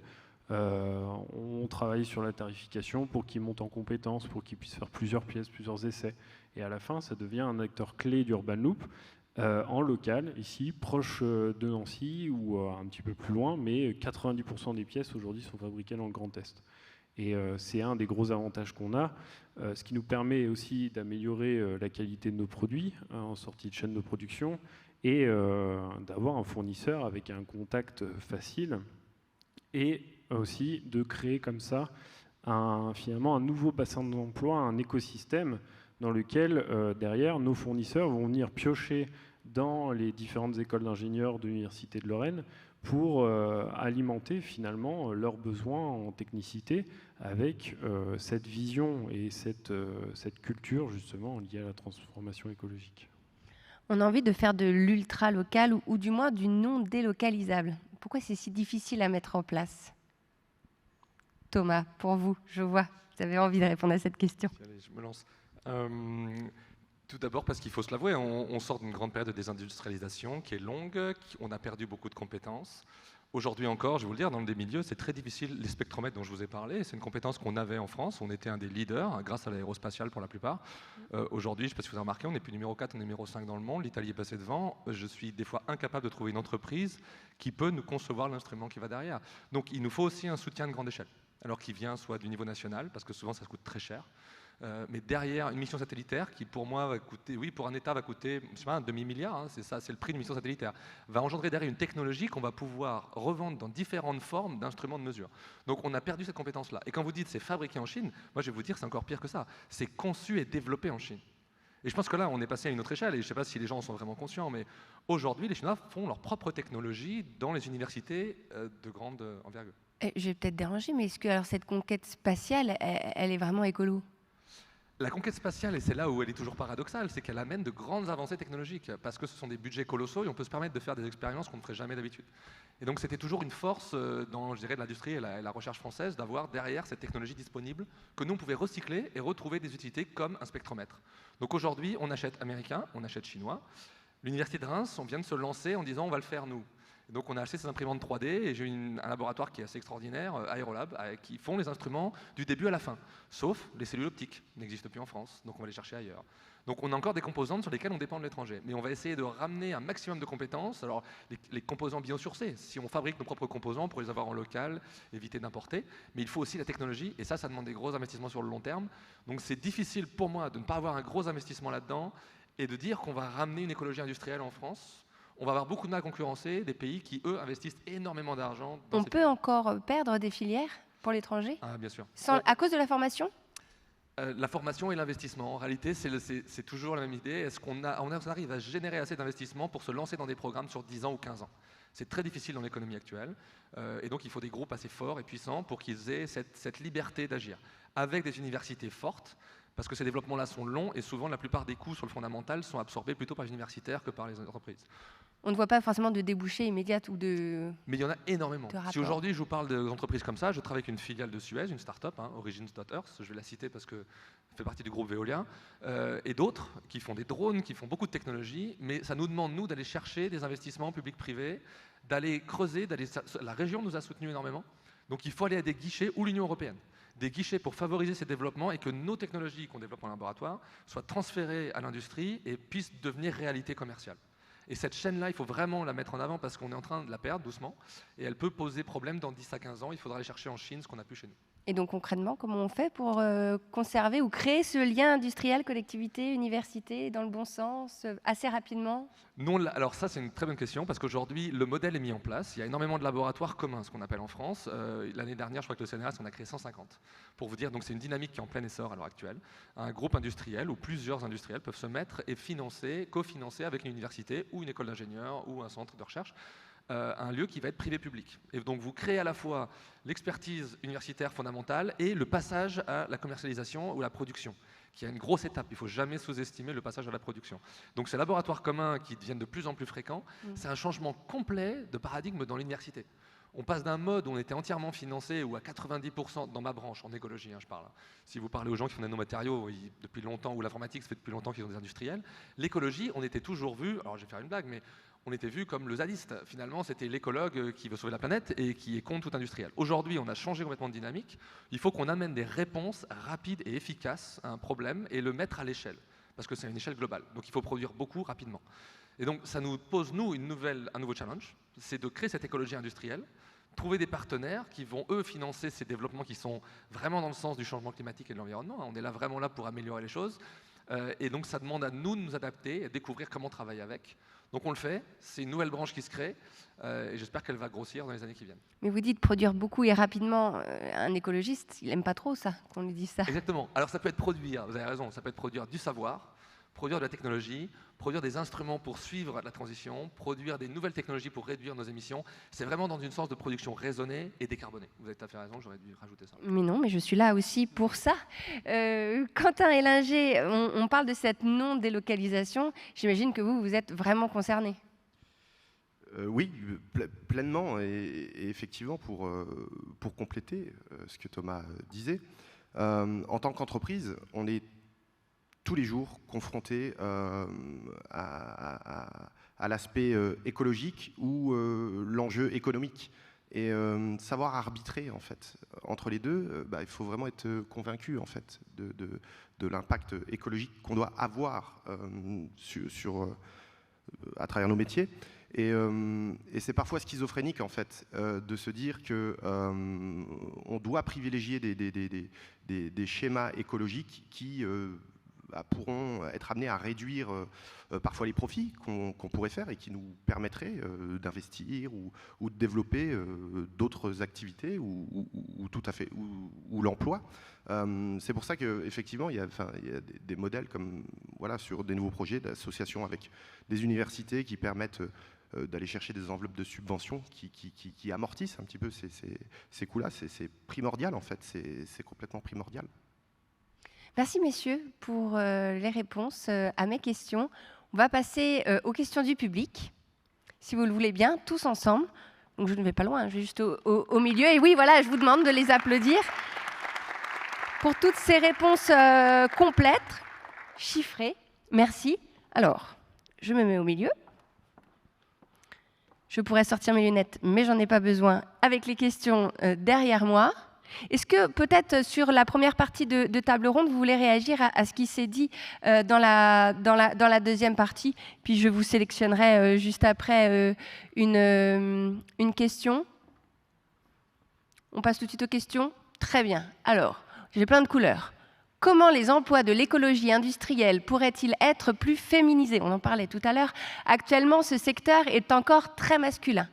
C'est vrai que les femmes n'étaient pas très présentes, par exemple, aujourd'hui. Alors, ce n'est pas par un défaut de choix d'intervenants, ça reflète aussi une réalité. Est-ce que quelqu'un veut se frotter à ce sujet? On peut essayer. Allez-y. Non, c'est une question qui me parle énormément. En fait, oui, c'est un réel constat. On mesure... On mesure chez nous vraiment les taux de population hommes-femmes au sein des structures.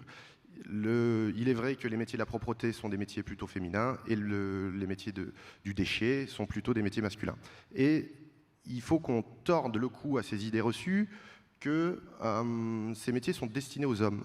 À travers aujourd'hui les nouvelles technologies notamment, les besoins de manutention ou de pénibilité sont fortement réduits.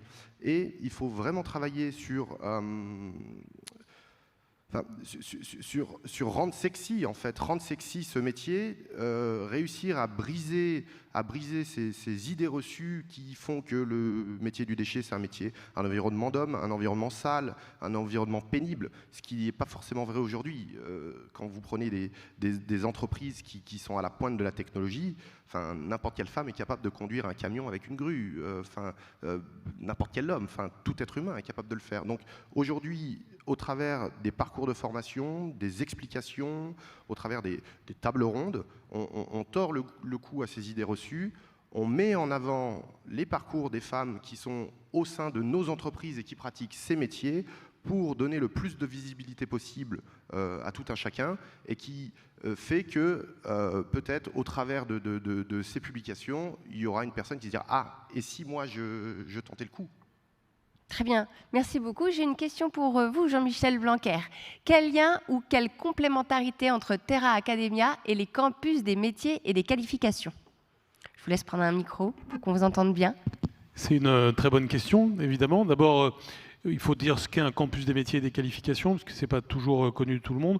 Il y en a à peu près 80 en France aujourd'hui.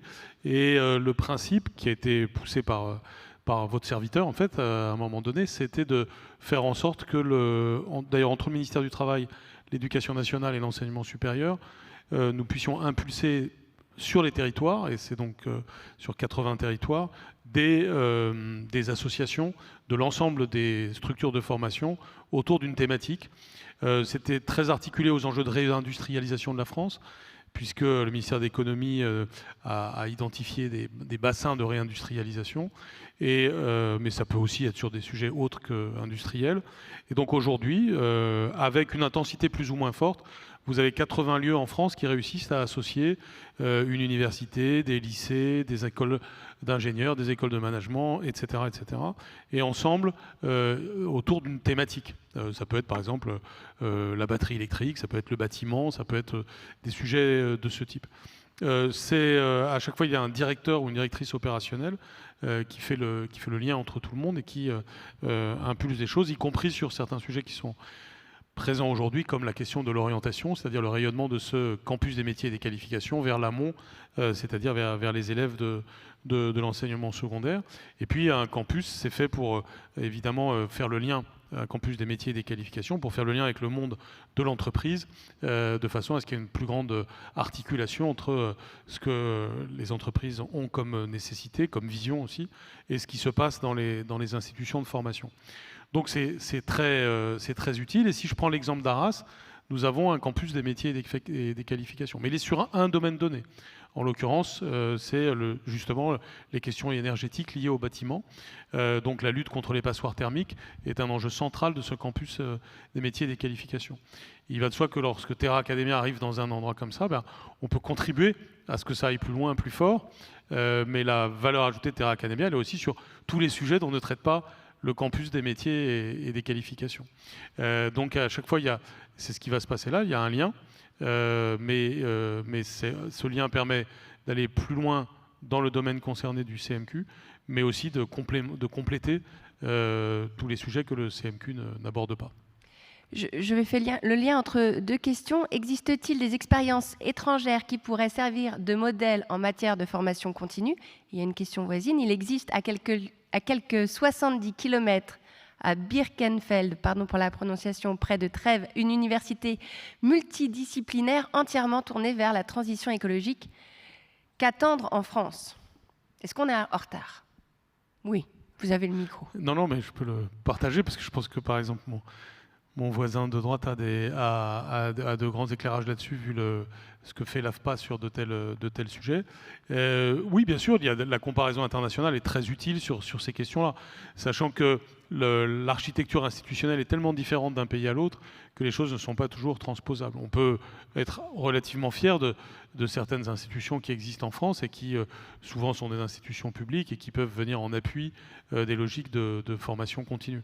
Maintenant, ce qu'on fait moins bien en France, me semble-t-il, par rapport à d'autres pays, c'est justement la meilleure articulation entre l'entreprise et les instituts de formation, même si c'est quelque chose qui a beaucoup progressé. Donc oui, on a de l'inspiration à prendre ailleurs. C'est d'ailleurs ce qui s'est passé pour certaines réformes récentes, notamment d'inspiration venue de Suisse ou d'Allemagne. L'évolution de l'apprentissage ces derniers temps, par exemple, en est un assez bon exemple, sachant qu'il y a toujours une force et encore une faiblesse française sur ces enjeux d'apprentissage. C'est beaucoup l'enseignement supérieur qui a été renforcé par les incitations à l'apprentissage qui ont existé notamment depuis la réforme de 2018 et depuis les impulsions financières de 2020. Ce qui fait que la France était déjà forte, elle devient encore plus forte dans la capacité à créer l'apprentissage dans l'enseignement supérieur. Mais au niveau inférieur au baccalauréat, on a encore des progrès à faire en la matière. Mais votre question portait plutôt sur la formation continue. Oui. Et là, l'exemple qui est donné d'universités ultra spécialisées, enfin, qui ont donné la transition écologique comme thématique et qui déploient des programmes de formation continue sur ce thème, sont effectivement de bons exemples. Alors, j'ai l'impression quand même qu'en France, et il me semble que c'était un peu ce que vous avez dit, il y a des universités qui sont tellement en train de mettre la transformation écologique au centre de leur projet qu'elles sont presque en train de se transformer en cela. Mais on pourrait aussi imaginer des projets ex nihilo qui réussissent à faire cela. Mais ça nécessite beaucoup d'investissements. Modestement, Terra Academia est supposé contribuer à ce que des choses comme ça se passent. Parce que ça revient à ce que dans un territoire donné, les acteurs deviennent complètement dédiés à cet enjeu et articulent l'ensemble de leur raison d'être autour de cet enjeu et à devenir plus forts à la fois grâce au tissu local et aussi à des apports extérieurs. Je laisse Steve Géco rebondir à ces propos. Et je vous mets en plus une petite question, puisque j'ai vu passer l'hydrogène. Je me suis dit que c'était forcément pour vous. Y a-t-il des projets de sensibilisation des collectivités locales, élus, responsables aux possibilités d'utilisation de l'hydrogène? Est-ce que l'Europe est un levier? Je reviens juste, compléter ce qui vient d'être exposé par M. Blanquer et faire peut-être aussi écho avec le sujet alternance, ça fait le lien avec les bonnes pratiques ou des pratiques inspirantes pour la bonne appropriation de ces compétences et de ces métiers. Oui, avant de regarder à l'étranger, il serait peut-être intéressant de regarder aussi déjà ce que nous faisons. Alors, je ne vais pas parler de l'enseignement supérieur parce qu'on n'est pas sur ces niveaux de qualification, mais sur les formations, on va dire, de niveau opérateur technicien, je reviens sur la pédagogie spécifique de l'AFPA, qui est une pédagogie qui est vraiment qui porte sur les mises en situation concrètes de travail dans nos établissements, ce qu'on appelle plus prosaïquement l'apprentissage du geste professionnel. Quand on apprend le métier, effectivement, une dimension théorique, mais surtout une dimension pratique, fondée sur le principe de l'essai, de l'erreur et de la correction, mais en tout cas, on reconstitue des situations réelles de travail. Et bien évidemment, il y a, c'est en cela que ça fait écho à l'enjeu de l'alternance, la mise en application ensuite dans les entreprises. Donc un peu en réflexivité. Donc je suis intimement convaincu que ce sont des modalités qui vont permettre d'embarquer le plus grand nombre sur ces métiers, y compris d'ailleurs, parce qu'on parle d'alternance, on pense automatiquement à la formation initiale, mais ça ne s'adresse pas qu'à la formation initiale. Vous pouvez aujourd'hui, dans une perspective de reconversion, en ayant même plus de 26 ans, vous engager dans la voie de l'alternance et de suivre un contrat d'apprentissage, c'est tout à fait envisageable. Et ça peut-être, là aussi, je fais juste le lien avec l'enjeu de la féminisation, qui n'est pas lié qu'à ces métiers. Je pense qu'on on parlait du secteur du bâtiment, du transport, de l'industrie. Je crois que l'enjeu, il est permanent, d'une plus grande mixité, une meilleure représentativité en tout cas du public féminin dans ces métiers. Même cause, même effet, peut-être une vision un peu déficitaire ou une méconnaissance aussi de la réalité de ces métiers qui ont aussi évolué. Je citerai qu'un exemple dans le bâtiment, en matière de conditions de travail, de port de charge, là on est vraiment dans la dimension très réglementaire, qui ne s'adresse d'ailleurs pas qu'aux femmes. Et en plus ce sera un cercle vertueux, parce que plus vous aurez de femmes, plus le nombre de femmes va augmenter. On parle de transition écologique, mais j'ai envie d'inscrire ça dans une dimension encore plus large qui est la responsabilité sociétale des entreprises, parce que c'est ce qu'on a en fond d'écran finalement. Hein, c'est l'engagement aussi que prend l'entreprise sur ce volet-là, et qui va être un élément d'attractivité, en tout cas pour ce public. Alors sur l'hydrogène, je suis un peu plus embêté. Bien sûr, on est investi sur le sujet, j'y faisais référence tout à l'heure. Je vais juste reprendre la question. Est-il des projets de sensibilisation des collectivités locales et élus je parlais de la région Grand Est. On a aujourd'hui un certain nombre de projets portés par les collectivités, que ce soit en réponse aux enjeux des mobilités douces, des transports, sans dire trop de bêtises. Je sais qu'à Metz, effectivement, il y a un projet autour de l'usage de cette technologie pour les transports de public, le transport en commun. On a toute une somme, en tout cas, de projets. On a parlé de Sarreguemines tout à l'heure, qui a aussi installé une unité et de production pour la distribution d'hydrogène, toujours pour des usages de transport, plutôt du transport lourd, moins pour l'instant du transport léger. Donc j'ai envie de vous dire, les collectivités s'en emparent aujourd'hui, sur finalement une ligne directrice. Est-ce que l'Europe est un levier ? J'ai envie de dire, comme sur l'ensemble des sujets, oui, l'Europe doit être d'ailleurs un accélérateur, un levier, que ce soit c'est ce qu'elle a fait d'ailleurs dans le domaine de l'industrie automobile. J'y ai fait référence tout à l'heure, en posant une échéance à 2035 et l'arrêt, on va dire, de la commercialisation des moteurs thermiques. On a bien vu la mise en mouvement aujourd'hui de toute la filière industrielle, avec plutôt des bonnes nouvelles, puisque on parlait tout à l'heure de la construction automobile, mais il faut construire les batteries, et se sont succédés ces dernières semaines des annonces concrètes d'implantation de ce qu'on appelle des gigafactories, en tout cas d'usines de fabrication de batteries, ce qu'on n'avait pu rencontrer depuis pas mal d'années, quoi. Donc on parle de relocalisation, de localisation, d'extension en tout cas, pour des sites industriels. Mais là, ça renvoie à nouveau à un autre enjeu. C'est le sujet de tout à l'heure, c'est est-ce qu'il y a les compétences en face, parce que dans les arbitrages aujourd'hui de ces entreprises dans un terrain de jeu qui peut être européen, l'arbitrage n'est pas que lié à est-ce qu'il y a de la réserve foncière, quoi. Est-ce qu'il y a de la compétence? Est-ce qu'il y a un gisement de compétences pour faire tourner ces entreprises? Donc on revient sur l'enjeu initial, qu'on a eu l'occasion, autour duquel on a eu l'occasion de partager tout à l'heure, quoi. Merci beaucoup. J'ai une petite question pour vous, Guillaume Auviel. Il existe, non, ça j'ai déjà posé comme question, elle est là, elle est en jaune. Pourquoi entendre encore que l'argent est à exclure dans l'université, alors que les universités américaines génèrent des milliards avec leurs recherches, y compris quand elles sont sur le territoire, j'imagine, comme l'Institut Lafayette, faut-il laisser les innovations partir aux États-Unis ou ailleurs? Merci. Alors, je ne pensais pas du tout avoir dit qu'il fallait exclure l'argent de l'université, mais je suis désolé si je me suis mal fait comprendre. Non, d'autant plus que moi, j'étais directeur des relations industrielles de mon école d'ingénieur. Ce n'était pas du tout mon objectif d'exclure l'argent de mon école, bien au contraire. Mais non, je pense que cette relation avec le milieu privé, elle est à entretenir et à bien équilibrer. Il y a effectivement des innovations auxquelles peut contribuer la recherche universitaire académique. C'est le rôle des incubateurs, des systèmes qu'on a autour de nous, de nous aider à établir cette relation-là.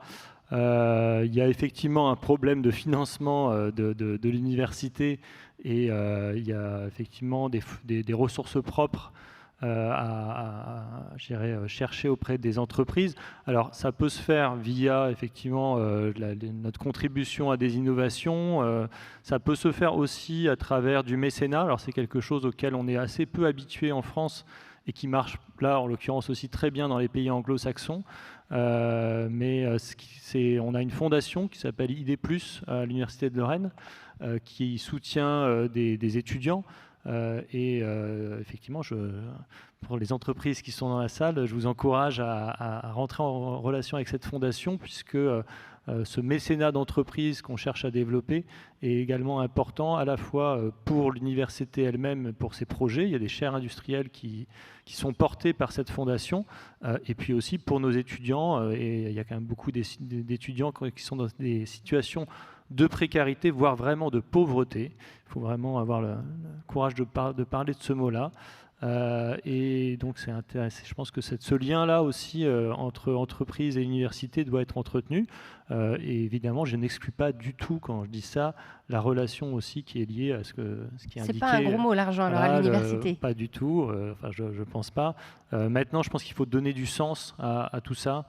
L'innovation pour l'innovation, je pense que c'est quelque chose qui doit être un peu réfléchi. Est-ce qu'on doit innover absolument sur tout ce qui est possible, ou est-ce qu'on doit à un moment donné prendre un petit peu de recul sur les, pas je dirais de façon négative, mais vraiment essayer avec le grand public, avec tous les acteurs de la société, de questionner les innovations pour les réorienter parfois vers des choses qui sont véritablement utiles à la société.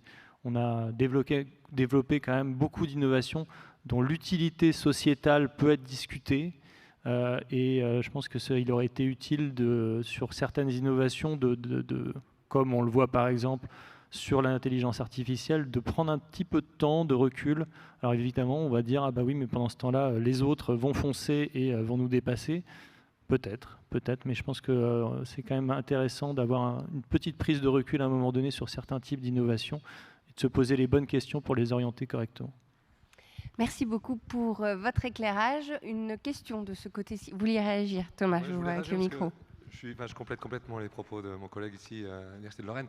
J'ai passé 10 ans aux États-Unis en professeur de recherche là-bas et à la NASA aussi. Je suis rentré par le programme du président Macron qui a fait revenir des scientifiques français, donc j'ai vu vraiment les deux aspects. J'ai eu le même métier des deux endroits. Je pense qu'il faut complètement oublier cette idée reçue et préconçue qu'un enseignant-chercheur à l'heure actuelle en Europe attend le financement du CNRS. Soyons bien clairs, aujourd'hui il faut aller le chercher. Il n'y a plus aucun financement que vous décrocherez sans écrire des projets qui font de 20 à 50 pages, à 150 pages. Le cofinancement aujourd'hui et le financement fait partie de ma vie. Je passe moitié de mon temps à les démarcher, que ce soit l'Union européenne, que ce soit l'ANR, les agences de financement, la région Grand Est, les industriels. Aujourd'hui, le travail d'un chercheur, comme vous l'avez dit tout à l'heure très bien, a complètement transformé. Et la vision du chercheur, je dirais plutôt... On avait eu cette vision du français dans son laboratoire à imaginer des choses formidables avec son petit budget qui venait de la fac chaque année. C'est fini, la fac ne vous donnera pas 200 € à l'année si vous attendez un chèque. Donc il faut bien se rendre compte que dans ce nouveau système qu'on a, moi j'ai vu aux États-Unis, je peux vous dire quelle est la clé. Si vous voulez que ces technologies sortent de nos laboratoires, moi je la connais la clé. La veille scientifique, l'Université d'État de Pennsylvanie avait un service juridique de 25 avocats en veille juridique permanente technologique pour aller voir dans chaque laboratoire les technologies qu'ils pouvaient breveter et vendre à l'industrie. Ils étaient directement en contact avec des vendeurs de brevets pour des industries américaines. J'étais directement en relation avec des entreprises de la Californie. Il n'y avait rien qui était publié avant d'avoir passé la moulinette de « est-ce qu'on peut le breveter avant de le publier ?» Aujourd'hui en France, l'Université de Reims, je prends un exemple, j'ai un service juridique qui compte moins de 5 personnes, qui doivent gérer toutes les conventions, tous les problèmes de droit, de travail, etc. Je n'ai personne qui peut suivre. C'est à moi d'aller pleurer au CNRS et de dire il faut vraiment mettre un brevet là-dessus parce que là, on va perdre des millions là-dessus. La réalité, elle est là. Il faut aussi nous donner les armes. Si les Américains l'ont fait, c'est parce qu'aussi ils demandent aux étudiants 50 000 $ par an en inscription à la fac. Je tiens à le dire haut et fort, ne l'oublions pas. Donc si vous êtes prêt à payer 50 000 $, l'université française va faire beaucoup de choses pour vous. Si vous n'êtes pas prêt à payer cette somme-là, il va falloir qu'on s'organise plus intelligemment, mais qu'on aille peut-être chercher, nous, dans des services juridiques d'experts, pour nous aider en tant que chercheurs à aller vendre nos technologies. Et parfois, j'ai entendu des choses horribles, des entreprises françaises qui nous ont dit on va travailler avec les chercheurs anglais parce que c'est plus rapide, plus facile, parce qu'ils ont un service juridique en place, parce qu'avec vous, les Français, ça met 1 an et demi à sortir une convention d'accord pour travailler ensemble. Le chercheur doit être riche ? Le chercheur riche ? Oui, doit être riche. En Angleterre ? Oui, exactement. Et donc, on arrive à monter ces consortiums avec du mal. Il faut se battre. On l'a fait avec des entreprises, des gros groupes. Ça se fait, mais je veux vous dire, il faut une motivation et une résilience face à l'administration qu'on a derrière qui est phénoménale. Donc, moi, je m'accroche en disant je ne lâcherai pas le morceau et j'envoie des emails même la nuit. C'est vraiment un acharnement qu'on a. On travaille beaucoup avec la vice-présidence et tous les services au-dessus pour bouger les choses. Mais il faut donner les armes aux universitaires, je pense, pour que cette technologie. Et je vous promets que vous seriez surpris de savoir ce qui existe dans les laboratoires français et qui n'a jamais vu le jour parce que personne n'était au courant courant qu'il y avait un brevet potentiel derrière, et qui est sorti 5 ans plus tard aux États-Unis en disant « Ah, encore une découverte américaine ». Voilà, juste un petit mot comme ça, rapidement. Mais merci, il était excellent ce mot. Merci. Je ne suis pas la seule à le penser. Petite dernière question, alors je ne sais pas pour qui, vous lèverez la main. Comment les entreprises de la transition écologique peuvent plus facilement entrer en contact avec les établissements scolaires au moment crucial des choix d'orientation des élèves pour faire connaître leur métier et susciter des vocations? Allez. Monsieur Blanquer. Voilà, c'est un sujet qui fait appel à mes anciennes compétences là, et qui montre nos forces et nos faiblesses aussi. C'est-à-dire, depuis 2019 maintenant, il y a 50 heures, il y a 40 heures pour les élèves de 4e et de 3e et 50 heures pour les élèves de seconde, première et terminale pour l'orientation. Cette compétence, au travers d'ailleurs de la loi de 2018 sur le choix de son orientation professionnelle, relève des régions. Autrement dit, toute région peut s'approprier, entre guillemets, ces heures-là avec les entreprises. Autrement dit, la région est en situation d'être un ensemblier des initiatives des entreprises pour aller vers les élèves. Très souvent, on vit avec des clichés. On vit avec l'idée que l'éducation nationale, c'est une espèce de grand ensemble très immobile et très impénétrable, et que l'ensemble de l'éducation nationale est très étanche par rapport à ce que les entreprises peuvent avoir à dire ou à montrer. Il y a des raisons à ce cliché, mais les choses ont considérablement évolué. Il faut quand même en être conscient. Aujourd'hui, une région alliée avec les entreprises, qui veut avoir une action volontariste vis-à-vis des établissements scolaires, c'est absolument possible. Et ce qui me frappe dans les 3-4 dernières années, c'est que cette possibilité qu'on a ouverte a été largement sous-exploitée par les régions et les entreprises ensemble. Probablement parce qu'on n'a pas suffisamment fait le travail de sensibilisation, probablement aussi parce qu'il faut du temps pour ces choses-là. Mais le fait est qu'aujourd'hui, je le répète, si j'étais président de région, je ferais une coalition d'entreprises pour m'arranger pour que tous les collèges et lycées, parce que même les collèges peuvent être concernés par cela, bénéficient d'actions, tout simplement d'orientation et d'information. Le temps est prévu pour cela, les modalités administratives et juridiques aussi. Alors il ne se passe pas rien, hein, il se passe beaucoup de choses à ce titre. Je pense aux journées portes ouvertes qui se sont multipliées. Je pense aux efforts que certaines régions ont faits en créant des agences en la matière. Mais on est typiquement sur un sujet qui pourrait être beaucoup plus dynamique si on ne vivait pas sur le cliché éducation nationale, lieu impénétrable. C'est souvent un cliché commode, je le dis pour renverser la chose, parce qu'une réponse facile à cette question serait de dire oui, c'est de la faute de l'éducation nationale. Et là, je suis suffisamment libre pour pouvoir, je le dirais si c'était la vérité.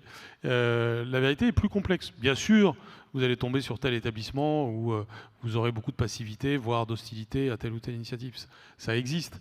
Mais globalement, quand on veut, on peut. Et donc, si on a envie aujourd'hui d'aller fortement vers les élèves pour leur dire, par exemple, il y a des métiers de la transformation écologique extrêmement importants, l'industrie d'aujourd'hui ne ressemble plus du tout à l'industrie d'hier, aller vers ces nouveaux métiers verts, etc., c'est archi possible. Et une bonne partie des professeurs sont aussi prêts à suivre des formations, à mieux connaître les enjeux aussi bien de l'université que de l'entreprise, pour ensuite être les bons porte-parole de ça dans l'école. Donc là, c'est un sujet sur lequel il faut se prendre en main, tout simplement, et où aussi les réponses sont encore plus territoriales que nationales. C'est-à-dire le cadre national permet de faire des choses, et il faut juste prendre en main des initiatives. Et bien entendu, pour ce qui concerne Terra Academia, on contribuera à cela, de façon à ce qu'on aille le plus en amont possible des enjeux. Autrement dit, qu'on donne envie aux élèves d'avoir des carrières scientifiques et technologiques, d'aller vers les métiers verts, d'avoir une sensibilité sur les enjeux écologiques de façon générale. Tout cela relève d'une capacité de tous les acteurs à se mobiliser. Merci beaucoup pour ce message plein d'espoir. Espoir, c'est un mot qu'on peut quand même retenir encore aujourd'hui. Merci pour vos interventions. Vous pouvez les applaudir. Ils ont été quand même très brillants. Je vous propose de regagner vos places dans la salle pour accueillir dans quelques instants Jean-François Nogrette pour le mot de la fin. Je vais retrouver aussi Arnaud Caël qui peut me rejoindre pour se dire au revoir parce que c'est déjà la fin de la journée. Oui, je vous demande d'accueillir Jean-François Neugrette pour le mot de la fin, directeur général de la zone France et déchets spéciaux Europe chez Veolia.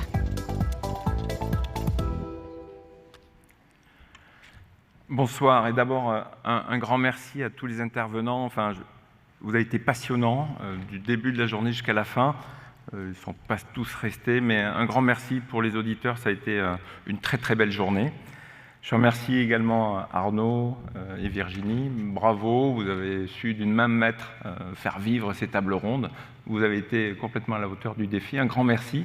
Et puis j'en profite pour remercier les équipes qui ont organisé ici la journée, les équipes de Veolia, Charlotte, Coralie, Sophie, les équipes d'Euro2C. Enfin, voilà, c'était une très très belle réussite pour cette première journée. Un grand merci. En guise de conclusion, je voudrais en fait, parler à des gens qui ne sont pas là. Aujourd'hui, on a été globalement auditeurs ou dans les tables rondes des personnes concernées, souvent des personnes passionnées sur les questions de la solution et de la transformation écologique. ELAB a mis en évidence qu'en France encore, il y a à peu près une personne sur 4 qui n'est pas, pour des raisons qui sont souvent économiques, etc., qui sont pas encore concernés. Et c'est à eux que je voudrais m'adresser en guise de conclusion, parce que il n'y a pas que des individus, il y a aussi des collectivités, des communes entières, des entreprises entières qui ne sont pas encore dans le mouvement. Et c'est plus facile pour moi de m'exprimer, de m'adresser à eux, puisqu'ils ne sont pas là pour me contredire. Donc la question que je voudrais poser, c'est finalement pourquoi un territoire devrait se lancer aujourd'hui dans la transformation écologique. Et la question, elle n'est pas illégitime. En France, on représente 1% des émissions de gaz à effet de serre dans le monde. Au fond, si on était complètement décarboné, qu'est-ce que ça changerait, hein? Donc, et l'impact, il n'est pas pour tout de suite. Donc ces questions légitimes, elles existent, elles sont présentes dans le débat. Et permettez-moi de partager finalement les convictions de Veolia par rapport à ces questions. La première conviction, c'est une évidence. Quelle que soit la trajectoire carbone mondiale ou nationale, tous les territoires, sans exception en France, doivent s'adapter au changement climatique, et en particulier en ce qui concerne la ressource en eau. Et c'est maintenant qu'on doit faire le chemin. Et on doit le faire collectivement. Une anecdote, aujourd'hui en France, pour laver les routes, curer les réseaux d'égouts, on utilise de l'eau potable, partout. Et on sait très bien, à peu de frais, recycler l'eau pour ces usages qui sont au sein des villes, un peu partout. Aujourd'hui, il faut un permis, et c'est un permis qu'on demande aux autorités sanitaires, qui n'est pas facile à obtenir, et dans de très nombreux cas, on bute. Quand on regarde de l'autre côté des Pyrénées, en Espagne, il faut aussi un permis. Mais le permis qu'il faut avoir en Espagne, si on veut laver les routes et curer les réseaux avec de l'eau potable, c'est d'être autorisé à utiliser de l'eau potable au lieu d'utiliser de l'eau recyclée. Pour le recycler, ils n'ont pas besoin de permis.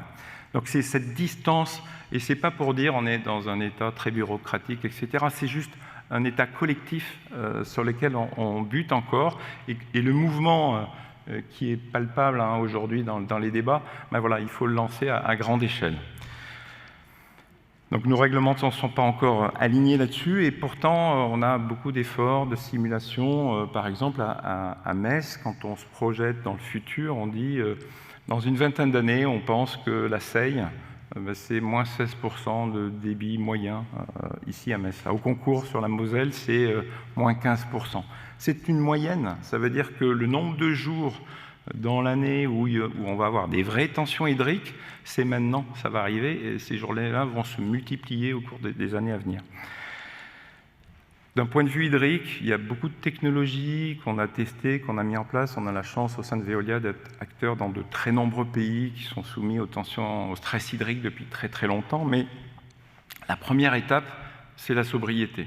Et je veux mettre en valeur une expérience qui a eu à Verdun à très grande échelle. Depuis 2019, la communauté d'agglo du Grand Verdun a décidé de faire un gros effort à grande échelle sur la sobriété hydrique. On a eu la chance finalement de les accompagner dans cette démarche. On a réalisé un grand nombre de réunions publiques. On a distribué 600 cuves pour les arrosages de jardin. On a distribué 150 000 kits de pour l'économie d'eau, hein, donc c'est des mousseurs, vous savez, pour faire passer le débit d'un robinet de 10 litres à 6 litres par heure. C'est ce genre de choses qu'on a pu distribuer. Pour faire court, depuis 2019, Verdun, l'agglo, a réussi à économiser 22% de sa consommation d'eau. 22%, c'est à peu près 30% pour les besoins de la ville, 20% pour les petites industriels qui sont connectés au réseau d'eau et 10% pour les individus. Et ça s'est fait dans le débat, ça n'a pas été un problème punitif, ça a été finalement un débat individuel pour tous ces acteurs de se dire c'est quoi mon confort, de quoi j'ai besoin. En fait, je ne suis pas dans un pays sous-développé, donc je peux avoir de l'eau quand je veux. Et finalement, qu'est-ce qui est du gaspillage? Ce débat-là, il a eu lieu à la bonne échelle, et c'est éloquent quand même de voir que finalement, sans technologie, juste par le débat, on a réussi à Verdun, enfin la communauté de l'agglo de Verdun a réussi à faire cette étape. Et quelque part, quand je compare au débit que je viens d'exprimer en moyenne, oui, ça peut sembler, mais finalement on fait un peu de surplace, mais ça a été fait sans technologie. Donc la première étape, l'enseignement, c'est que ces petits pas, on peut être tous acteurs d'un changement positif. Il n'y a pas de toutes les actions comptent. Voilà, hein, donc si on se sent avancer collectivement, ben voilà, c'est faisable, et donc on peut dès aujourd'hui commencer à s'adapter sans moyens énormes au changement climatique, en tout cas sur certains aspects. La deuxième conviction, c'est que sur tous les territoires, en dehors du CO2, il y aura des tensions sur les matières premières. On l'a vécu l'hiver dernier sur le gaz et l'électricité. Il y aura ces tensions, et les territoires, et ça a été très bien exprimé aujourd'hui, regorgent d'une ressource de proximité. Elle est diffuse, c'est le déchet, hein, c'est de la chaleur fatale, c'est de l'eau usée, c'est des déchets non recyclables.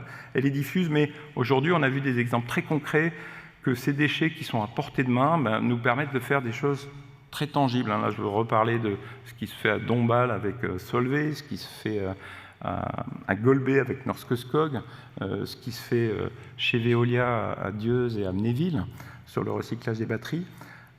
Ces déchets, c'est une ressource. Si on n'apprend pas dans le territoire à s'en servir, on loupe une occasion, parce que finalement, c'est aussi, au-delà de la ressource, c'est aussi tout d'un coup des investissements très significatifs.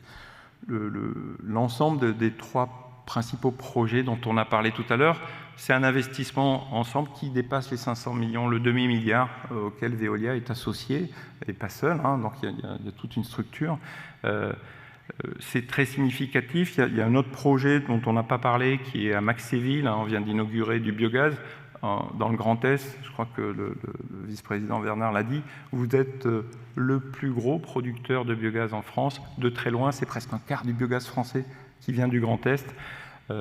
Pour l'avenir de vos territoires, c'est une chance d'avoir bâti ça année après année.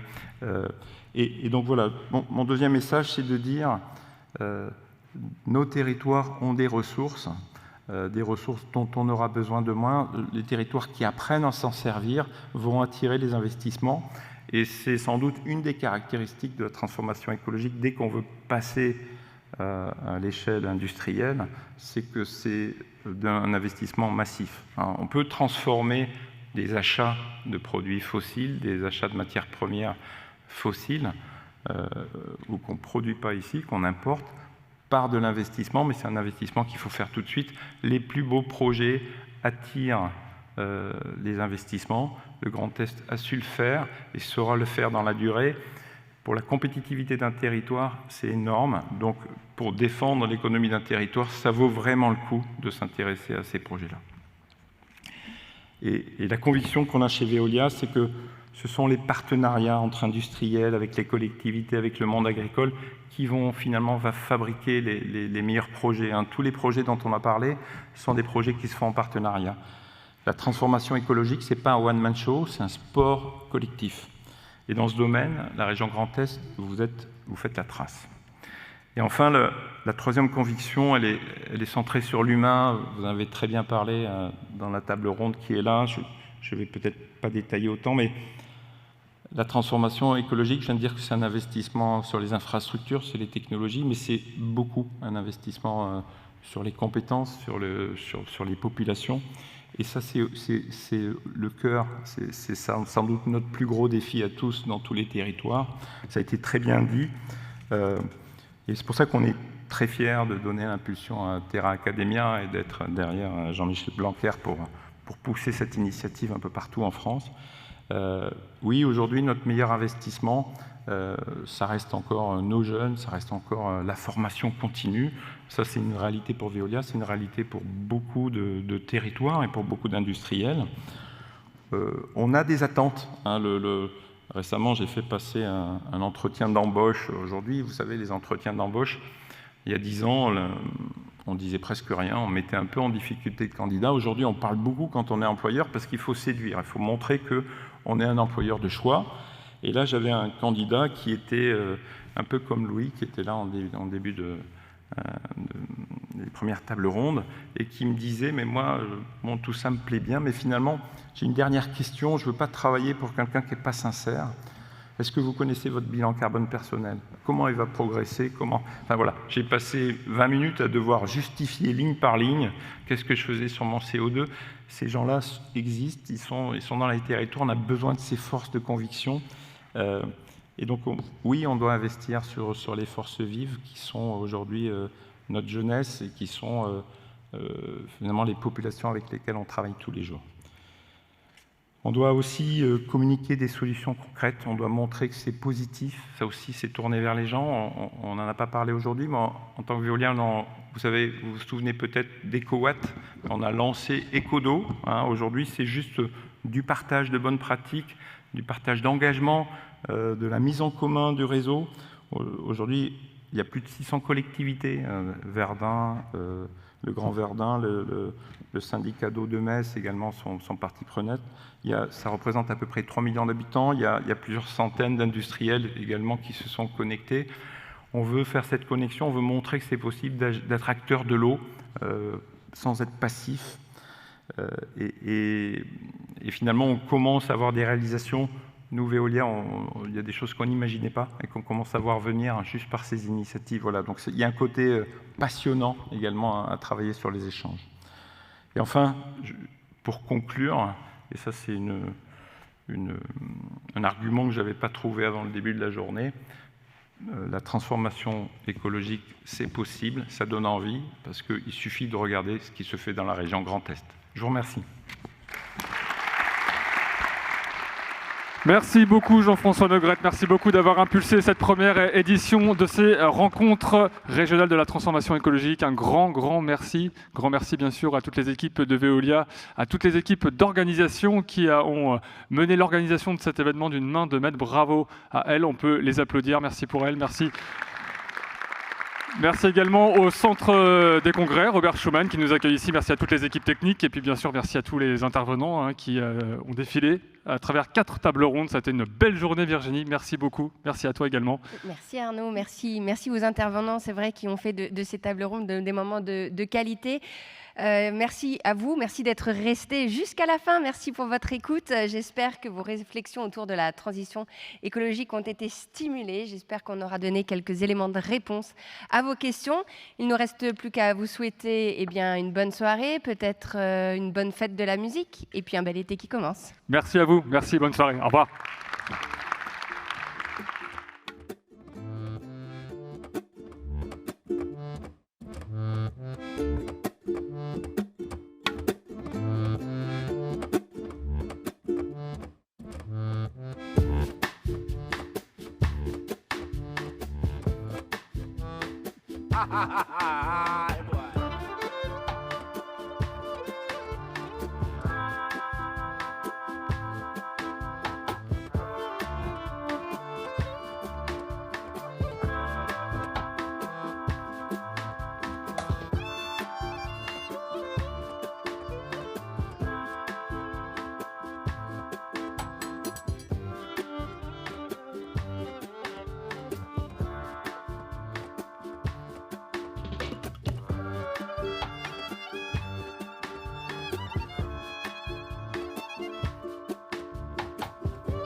ha ha ha.